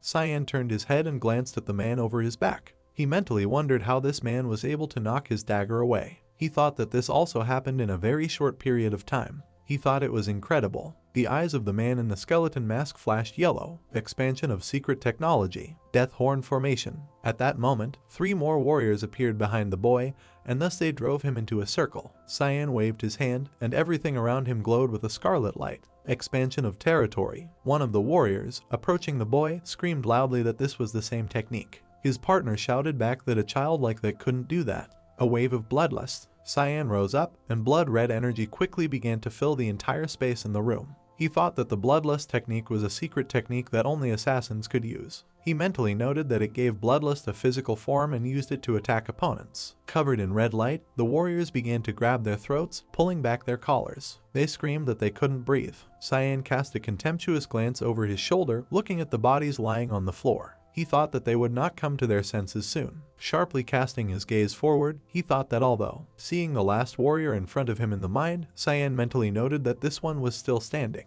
He suggested that perhaps his rank was higher than the others. Looking at him, the boy exhaled noisily, and red energy began to ooze around him again. Sword of Mist. He pushed off the floor, lunging forward and swinging his glowing blade. The unshakable roots of the great tree. The enemy jumped out of his place. He grappled with the boy, pushing him back, which left him black in shock. He looked up at the man with his displeased gaze. Mentally, Cyan was outraged that this warrior stopped his technique so easily. He was very interested in who it was. The mask flew off and landed on the ground with a soft sound. The person noted that Cyan adapted his technique very easily. Sarika, whose cape hood had fallen from her head and her mask from her smiling face, stood crossing her blades with the boy. She said she couldn't wait any longer. The boy's eyes narrowed, and there was confusion on his face when he realized who was standing in front of him. The girl's eyes glowed yellow, and her entire face was covered with a bright red blush. Cyan asked Sarika what is she doing here. In a joyful and crazy voice, in response, the girl loudly asked him to show her his true strength. The 8th form of dense fog. Attack. Cyan made a sharp lunge forward, delivering multiple sharp attacks at one target, but Sarika jumped back, dodging the blows. One of them touched and tore her elastic band, and a thick head of purple hair fell on the girl's shoulders. She smiled evilly and took a fighting stance, holding her blade in front of her. She said that Cyan is great with thick fog shapes and the fog sword. The girl loudly declared that the guy interested her even more. The boy took off and disappeared in an unknown direction when Sarika told him to show her his true potential. The heat of battle. Having set his teeth firmly, Cyan continued to quickly run through the corridors of the headquarters. He thought that this is what drives Sarika. He mentally added that the head, intoxicated by such desire. The girl jumped along the walls with lightning speed, catching up with the boy trying to hide from her, who was looking forward with a frightened gaze. Cyan thought that such a head would fight until one of them died. He mentally noted that only those who have already gone through this will understand this. The girl, who continued the pursuit, flashed her yellow eyes, and a predatory smile stretched across her flushed face. She shouted at Cyan to come back. The girl asked if this was what he wanted. Sword of Mist, Raging Mist Storm. Sarika, her blade engulfed in purple flames, lunged forward as she and the boy crossed their weapons again. A moment later, Cyan jumped back, parrying her attack. He thought that he was not at all what Sarika thought. They both stood in fighting stances, holding blades in their hands, being at some distance from each other. Sarika started saying that this is a dimension created by Eru. She said that no one would see Cyan's energy from the outside, so he needn't worry. The boy straightened up, throwing a dissatisfied look at the girl. He thought that let it be according to her. He thought that in a place like this, he could really use any technique. With his eyes flashing, Cyan tightened his grip on the hilt of his dagger and waved his hand, and after that blood-red energy began to hover around him. He thought that perhaps he would accidentally kill her, but there was nothing he could do about it. The boy's eyes widened as his body shook. A moment later, he fell unconscious to the floor, and Sarika froze, looking at the boy in surprise. A woman's voice was heard saying that she knew it. The blade stuck into the floor began to change, releasing a trail of red-black energy around it. Addressing Cyan, Karam said that she could rest. Sarika opened her mouth in surprise, muttering that this couldn't be. The black-haired girl straightened up and folded her arms under her chest. She began to say dissatisfiedly that she did not want to interfere. She asked the girl if she knew who she was. Sarika bowed her head and went down on one knee, saying that she knew the demonic sword Karam. The black-haired girl asked what is going on here. Karam clenched her teeth and hissed in displeasure. Looking at the girl, she said that she alone should praise Eru. Karam added that she attacks her master instead. Sarika lowered her gaze to the floor. She said she was just trying to check if he was the person he said he was. The girl added that she wanted to check if he was really the heir. Karam had dark energy hovering around her, and she loudly answered the girl that she could just ask her god. The girl smiled widely, yellow eyes flashing, and raised her hand and spread her fingers wide, showing long claws. She asked if the girl had really decided to challenge her personally. Sarika raised her head and grinned. She replied that she thought it would be worthwhile to become the heir first. Karam grinned and asked what she meant. The black-haired girl turned and saw a boy next to her, unconscious on the floor. The girl's face contorted, and she screamed indignantly, asking why the hell he was going to die here. Sarika narrowed her eyes and grinned. She noted that Karam appeared in its full form. She added that this is not the most effective method. Sarika noted that it takes away the life force of the weapon's owner. Karam grabbed the boy by the scruff of the neck and lifted him up, pointing her fist at him. She indignantly asked why he drank all this demonic blood in that case. Sarika rose from the floor, attracting Karam's attention. She said that she is the head of the mist, named Sarika. She added that she doesn't run away from challenges, and in general. A bright blush appeared on the girl's face again, and she licked her lips contentedly. The girl said that if her opponent is Karam, then she definitely cannot refuse. The black-haired girl gave her a frightened look and covered her face with her hand. She thought that there was something wrong with this girl and she was making her afraid. At that moment, Cyan regained consciousness and grabbed Karam by the hand and ordered him to be released. The girl looked at the boy standing on his feet, whose face now expressed dissatisfaction. Karam asked the boy if he was okay. Clenching his palms into fists, Cyan asked in a stern voice, why the hell did she suddenly decide to take on a human form? Karam stepped forward and crossed one leg over the other, spreading her long fingers, the tips of which were sharp claws. Turning to the boy, she told him to just stand behind her as she needed to teach this girl a little lesson. Sarika squeezed the blade in her hand and smiled widely with a crazy smile. She said that she would be honored to fight Karam. The black-haired girl's eyebrows furrowed and a malicious grin stretched across her face. She answered the girl, telling her not to beg her for mercy later. Sarika, answering her with the same smile, said that she would be very glad if Karam brought her to the limit. Suddenly, unexpectedly, a loud voice was heard in the hall in which they were located, causing everyone present to freeze. A deep voice ordered them to stop. Sarika asked in surprise, "Is it really Eru?" A blue portal began to appear to the right of Karam. Looking at him, Cyan froze, and his face visibly tensed. A couple of moments later, a portal, in the center of which there was a black hole that expanded to enormous sizes.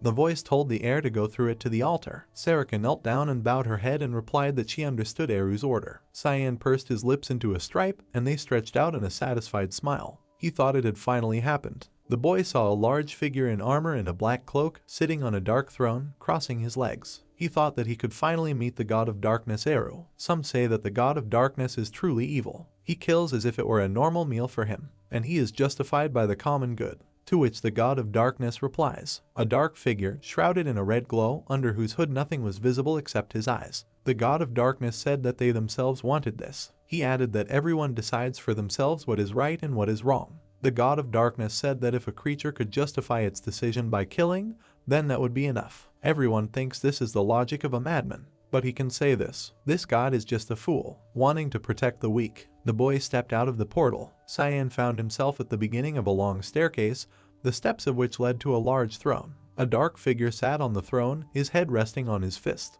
The creature asked the boy if he knew who he was. Fixing his gaze on him, Cyan replied that he knew that in front of him was the god of darkness Eru. The god of darkness continued to sit with his dark head folded on his fist and look at the boy with burning eyes. He asked if his name was Cyan Vert, and then added that he had never heard that name before. The god of darkness asked him on what basis he decided to declare himself his successor. Cyan continued to look at the god of darkness with a calm gaze, raising his head.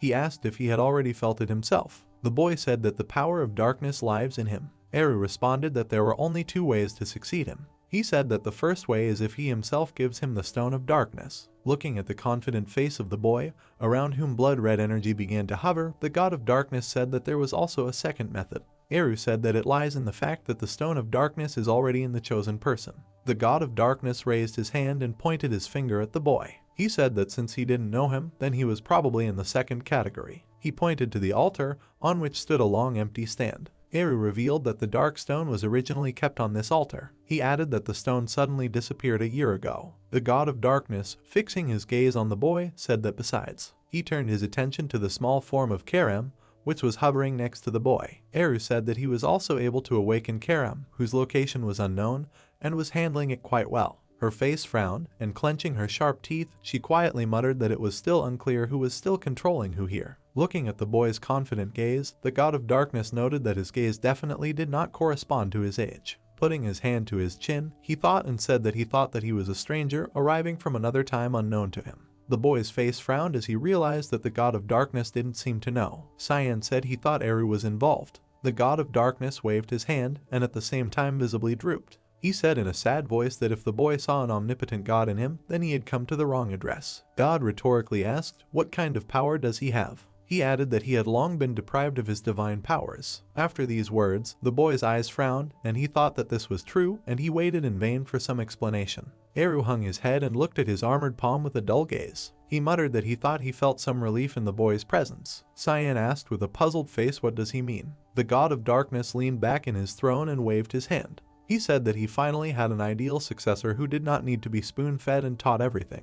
He asked rhetorically if this meant he would have less work to do now. He muttered that I think people call it pure luck. Looking at God together with Karam, Cyan noted that he is still the same optimist. The god of darkness's burning eyes narrowed, and he noted that the boy had brought something annoying with him. Eru felt that under Cyan's cloak in his pocket there was a piece of the hilt of a light sword. He asked if the demonic sword wasn't enough for the boy. The god of darkness asked if that was why he decided to take the holy sword with him as well. A wide smile stretched across the boy's face, and he reached into his inner pocket.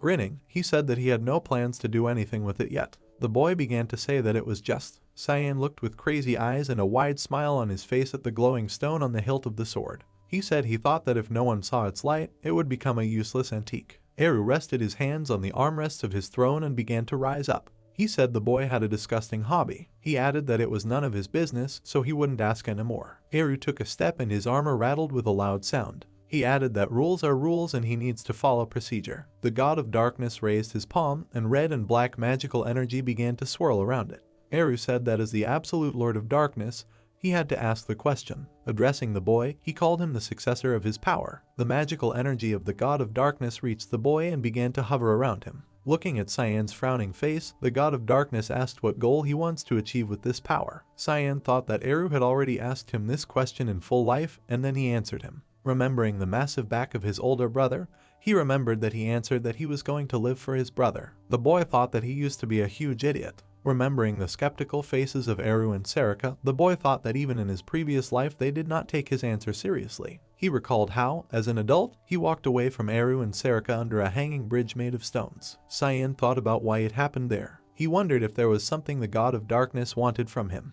The god of darkness bowed his dark hooded head. He told Cyan to remember that there is nothing more dangerous than stupid beliefs born from ignorance. The boy recalled how in a past life he died from the sword of his own brother. Cyan thought that perhaps Eru already knew his miserable end then. The boy moved from his seat and took a few steps forward. He said that there really is no agenda, reason or belief towards him. After these words, the eyes of the god of darkness narrowed, expressing surprise. Cyan thought that everything would be different this time. He straightened his back and clenched his left hand into a fist, which instantly began to glow with a scarlet light. The boy said that he was going to use this power for his own selfish purposes. He added that he would do everything only for himself. Eru slowly walked down the steps, leaving a black and red trail of magical energy behind him. He said that everyone decides for themselves what is right and what is wrong. The god of darkness asked the boy if he was sure that he would not regret it. The boy's face frowned in displeasure, and the corners of his lips turned down when Eru told him to think twice. The god of darkness added that depending on his answer. He stopped and stood opposite the boy, flashing his eyes and extending his hand to him, pointing at him with his index finger. Eru said that he could kill him right here and now. Cyan fixed his gaze on the god of darkness standing opposite him and waved his hand. He said he didn't care what the result was. The boy added that he was not going to follow anyone's orders but his own. He said he had chosen the path he was going to follow. Eru thoughtfully raised his hand to his chin. He said he realized the boy was up to something. The god of darkness asked if he would tell him about it. Raising his index finger and frowning on his face, Cyan responded with a curt denial. After these words, Eru's burning gaze visibly drooped. He replied that if the boy cleared the names of his followers, he would not mind. The god of darkness muttered that he was not going to interrogate him because it was boring. He turned sharply, directing his gaze elsewhere. The god of darkness moved to the side and rubbed his chin again. He said that in this case he should talk to his daughter. The small form of Karam floating in the air began to sweep, and her eyes widened in surprise. Eru grabbed her cheeks and began to pull her arms slightly to the sides, infuriating the girl. The god of darkness noted that his daughter had changed a lot since their last meeting, and then asked if she liked her new master. He muttered quietly that seeing her so obedient was very sweet. Baring her sharp teeth, the girl was loudly indignant, asking what kind of nonsense he was talking about now. Pursing his lips for a kiss, Eru began to reach out to his daughter, from which she began to jerk sharply in different directions, trying to escape from his hands. The god of darkness said that as a father he is very happy now. The girl screamed loudly, and then ordered him to leave her alone and leave her alone. Eru held tightly to the girl, who angrily tried to get out of his grip, and Cyan quietly watched all this. The god of darkness told Karam that he has nothing to give to her master, so he hopes that she can take care of him herself. Glancing at the boy, the girl, calling him a human master, shouted for him to do something. Turning to the side, Cyan muttered that their relationship between father and daughter looks quite nice. Karam was loudly indignant and ordered the boy not to look in their direction. When Eru began to approach his daughter with his elongated lips, she tried to pull back, but when she saw a magical seal appear under the lips of the god of darkness, her eyes widened in surprise. The seal grew larger and began to envelop the simultaneously frightened and surprised Karam in red energy. She screamed loudly, asking what was happening now. Moments later, her appearance took on a human form. With her arms spread out to the sides, she looked at her body in surprise. Karam asked if she now has her own body. Cyan threw up his hands and began to examine his palms with surprised eyes. He thought that now Karam's human form doesn't even waste his energy. He wondered if this was the influence of the god of darkness Eru. The girl pounced on Eru and began to shake him, grabbing him by the chest of his cape. She screamed displeasedly, asking what he did to her. In a guilty voice, the god of darkness replied that he had only given her part of his life force. He spread his hands to the side and gave his daughter a sad look. He asked in a sad voice if she thought it was useless. Eru asked if she needed materialization if she wanted to always be with her master in the future. Karam grabbed him tighter by the cape and began to violently shake him in different directions, and Cyan watched in confusion as the head of the god of darkness hung and swayed sluggishly with a sad expression on his face. The girl screamed loudly, saying that Eru was just crazy. Cyan thought that father and daughter are very similar now. The next day in the academy dormitory, a quiet whisper asked the young master to wait. Brian, covering his mouth with his hand, leaned towards the boy's ear while he, smiling wryly, waved his hand. In a whisper, the man asked what kind of situation this was. Cyan answered him just as quietly, saying that he had nothing more to tell the man, so he should just follow through. Brian looked to the side, and the inner corners of his eyebrows rose in fear, and a drop of cold sweat ran down his cheek. He whispered that despite these words, it seemed to him. Brian and Cyan watched as Karam and Sarika, located opposite each other, tried to kill each other with their gazes. Brian whispered that he felt like this situation wouldn't go away on its own. sitting on a chair, Karam, with an irritated smile on her face, wound her black lock of hair around her finger. She asked if the instructor often comes to the student dormitory first thing in the morning. The girl noted that someone might think that Sarika has a relationship with students. Sarika adjusted her round glasses with her index finger, answering the girl with the same wide, malicious smile. She said she had to give special instructions. The girl loudly declared that the instructor personally delivering materials to students is a completely normal practice. Karam's face became irritated and she furrowed her brows. The girl asked if the instructor thought that as a gym master she needed to be more careful. At this moment, their verbal spat was similar to the confrontation between a dragon and a tiger. Sarika's crazy yellow eyes widened and she said she didn't care about others, noting that Karam was too nosy. Continuing to listen to their words, Cyan sat with a dissatisfied face. Karam loudly declared that she is the only one the owner needs, so the instructor can transmit all the information through her. Sarika responded, screaming that Cyan was still her student. Approaching the door, the boy glanced at the frightened Brian. He said he was going for a little walk. Opening his mouth, the man, slightly stuttering, told the boy that he could not leave him here all alone.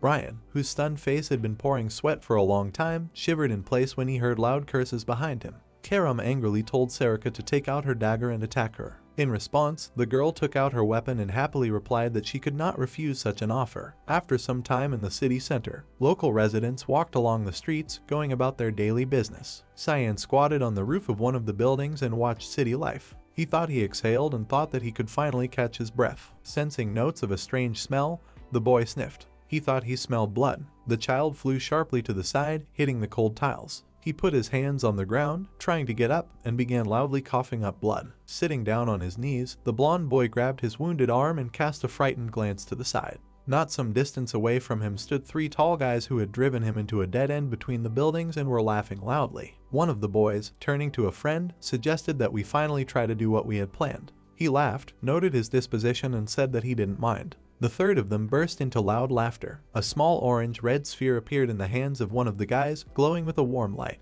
When the tall blonde began to approach the boy sitting on the ground, he perked up and looked up at him with a frightened look. The blonde called him and told him to look here. He grabbed the boy's face harshly, opening his mouth, causing him to scream in pain. The blonde, grinning, said that he had brought something tasty for him. His pupils narrowed, and the guy smiled a predatory smile, swinging his palm, which contained the sphere. He muttered that the boy's friend had brought a tasty treat for him. In a rude voice, he asked the boy if he would eat it. At this moment, the blond boy closed his eyes and clenched his jaw tightly. When a loud scream was heard behind him, the blonde froze. A voice threateningly ordered him to stop. Erin suddenly appeared and opened her mouth wide, displeasedly asking what kind of cruel treatment is this to her classmates. The girl asked if they themselves, as aristocrats, were not ashamed of such behavior. Continuing to open the child's mouth and slowly bringing the sphere closer to him, the blonde turned around, throwing an irritated look at the girl. In a vile voice, he said that he was Barrett Lewismill, the eldest son of Duke Lewismill from the Kingdom of Garam. Lowering his voice, he asked the girl who she was. In response to this, the girl grimaced and crossed her arms over her chest.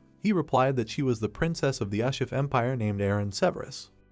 A predatory smile stretched across Barrett's face. He said that he was just wondering what the princess looked like. The girl's face frowned when the guy started talking to her. He asked if that means she is Erin, the fifth princess of the Ushif Empire. Barrett came close to her and hovered over the girl, looking at her with an animal look. He sarcastically said that it was a great honor for him to meet the princess. Erin's eyebrows slid down to the bridge of her nose, and she cast a dissatisfied glance at the guy from under her brows. She replied that she was not in the mood for any greetings right now. She looked at the remaining two guys, who stood with satisfied faces not far from the boy sitting on the ground, putting their hands in their pockets. The girl, in an orderly tone, told her to immediately explain what was happening here. Barrett irritably averted his gaze towards the boy and put a smile on his face. He said he believed there was a slight misunderstanding. The guy asked if maybe the princess would like to find out about everything personally. The blond boy sitting on the ground jerked and looked up in fear when he heard someone address him. Barrett told him to explain everything himself. He roughly grabbed the boy by the collar and with a sharp movement lifted him off the floor. The guy threw his hand over the shoulder of the boy, who was cowering in fear, and leaned towards him, raising his free hand. Putting a nasty smile on his face, Barrett asked the boy if he and his friends had offended him in any way. In a trembling voice, he replied that there was nothing of the kind. Erin perked up, her eyes and mouth opening wide in indignation. She shouted nervously, saying that he didn't need to cover them. The girl indignantly stated that if everything had been in order, the boy would not have screamed. In response to this, the boy drooped and looked away with his sad gaze. He said that nothing had happened between them and then asked the princess to leave. He added that they were just having fun. Barrett's pupils shrank and glowed blue, and a crazy smile stretched across his face. He laughed loudly, asking if Aaron heard everything. In a poisonous voice, he asked if he could offend anyone. The girl jumped out of her seat and with a dissatisfied face began to confidently approach the guys, extending her hand to the fair-haired boy. Aaron angrily stated that in that case she would take this boy with her. The girl screamed in surprise when Barrett suddenly grabbed her arm.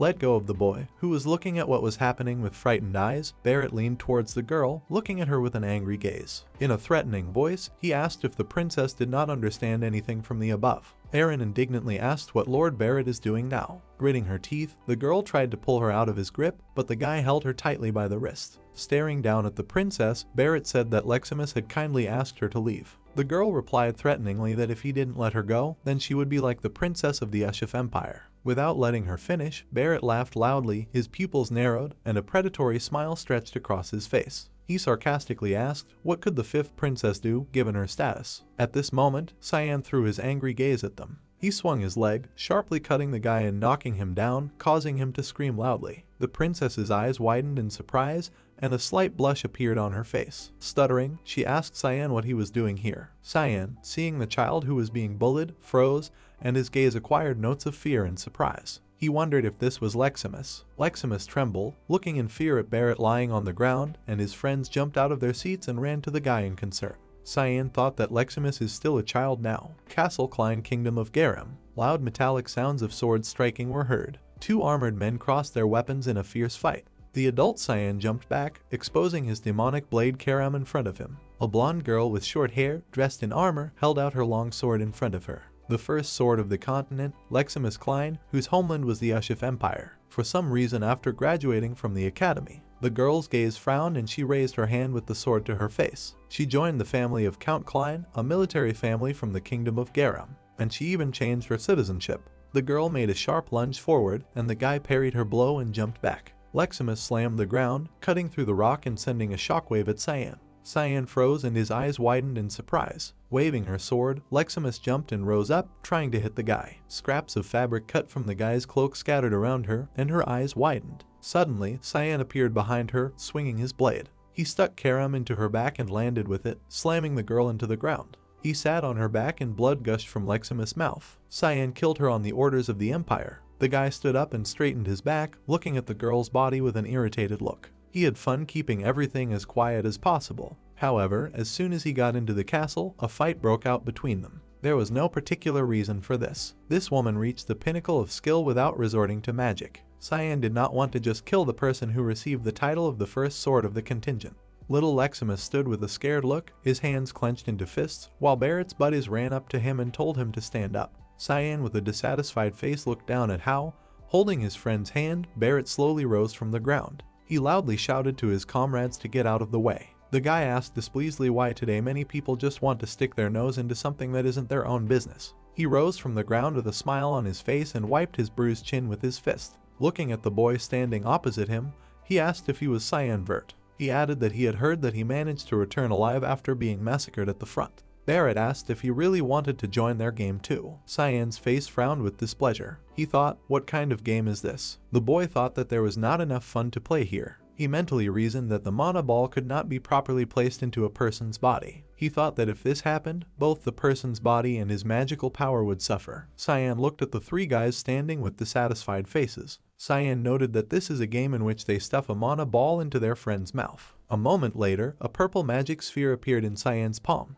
He said he might want to take part. Seeing the purple light, Barrett froze, his face contorted in fear and surprise. Cyan raised his hand up and his purple mana ball grew to a huge size. He asked how a guy could do this. Cyan's eyes widened madly and flashed red. In a creepy voice he asked Barrett if he would open his mouth. After some time within the walls of the academy, Leximus sat on the bed, a bandage was placed over her bruised eye and her right arm was wrapped in a bandage. Aaron began to say that they had patched up the external injuries. She added that the internal damage will take time and rest to heal. Aaron stood in the middle of the room with a satisfied face, her hands folded on her belt. He loudly asked Leximus to have a good rest today. Leximus looked a little embarrassed and a slight blush appeared on her face. She loudly thanked her rescuers and said that she didn't even know what she could do for them now. Cyan stood behind the princess, leaning against the wall, and watched irritably as she proudly raised her nose. Eren answered contentedly that this was all nonsense, and those hooligans scattered like cockroaches, afraid of Cyan.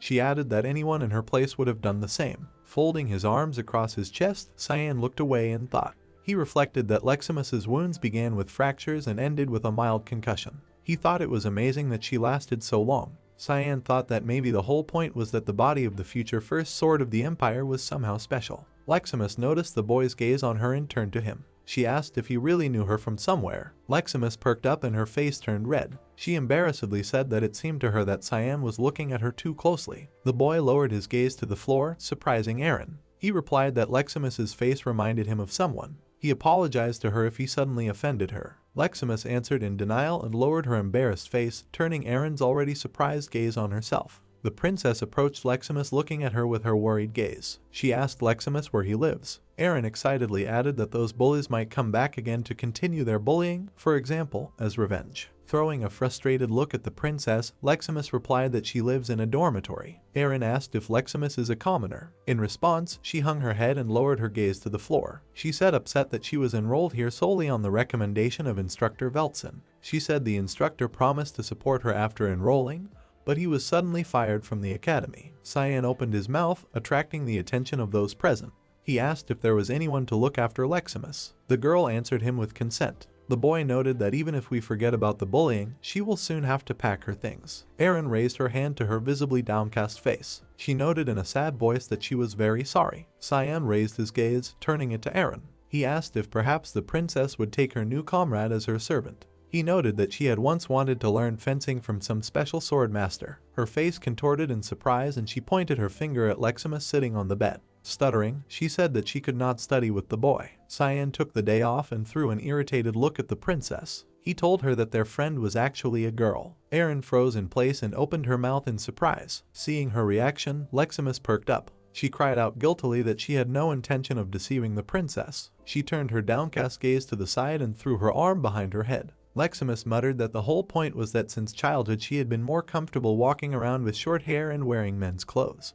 She added that this often leads to confusion. Eren almost started crying, turning her head towards the girl, and began to guiltily tap each other with her index fingers. She quietly apologized, saying that she didn't notice it at all, although Cyan ponchoed it right away. She added that even her voice is feminine. After these words, Leximus began to quickly wave her palm in front of her. She said that she should apologize to the princess. Eren's face began to show concern again. She said it didn't matter and then asked how the girl was feeling. She asked if she agreed to Cyan's proposal. Leximus visibly tensed and clenched her hands into fists. The princess said that if the girl becomes her person, then no one will dare to offend her anymore. She added that the girl could safely stay at the academy and study as much as she wanted. Leximus hung her head, covering her eyes with her bangs. She asked the princess why she was asking her for this. Eren smiled and looked away, scratching her cheek with her finger. She replied that as a princess, she knew the feeling of loneliness. Leximus quietly thanked her for the offer. The girl raised her eyes to the princess, in the corners of which tears had already begun to accumulate, and put her healthy hand to her chest. She said loudly that after becoming the princess's servant, she swears that she will never let her down.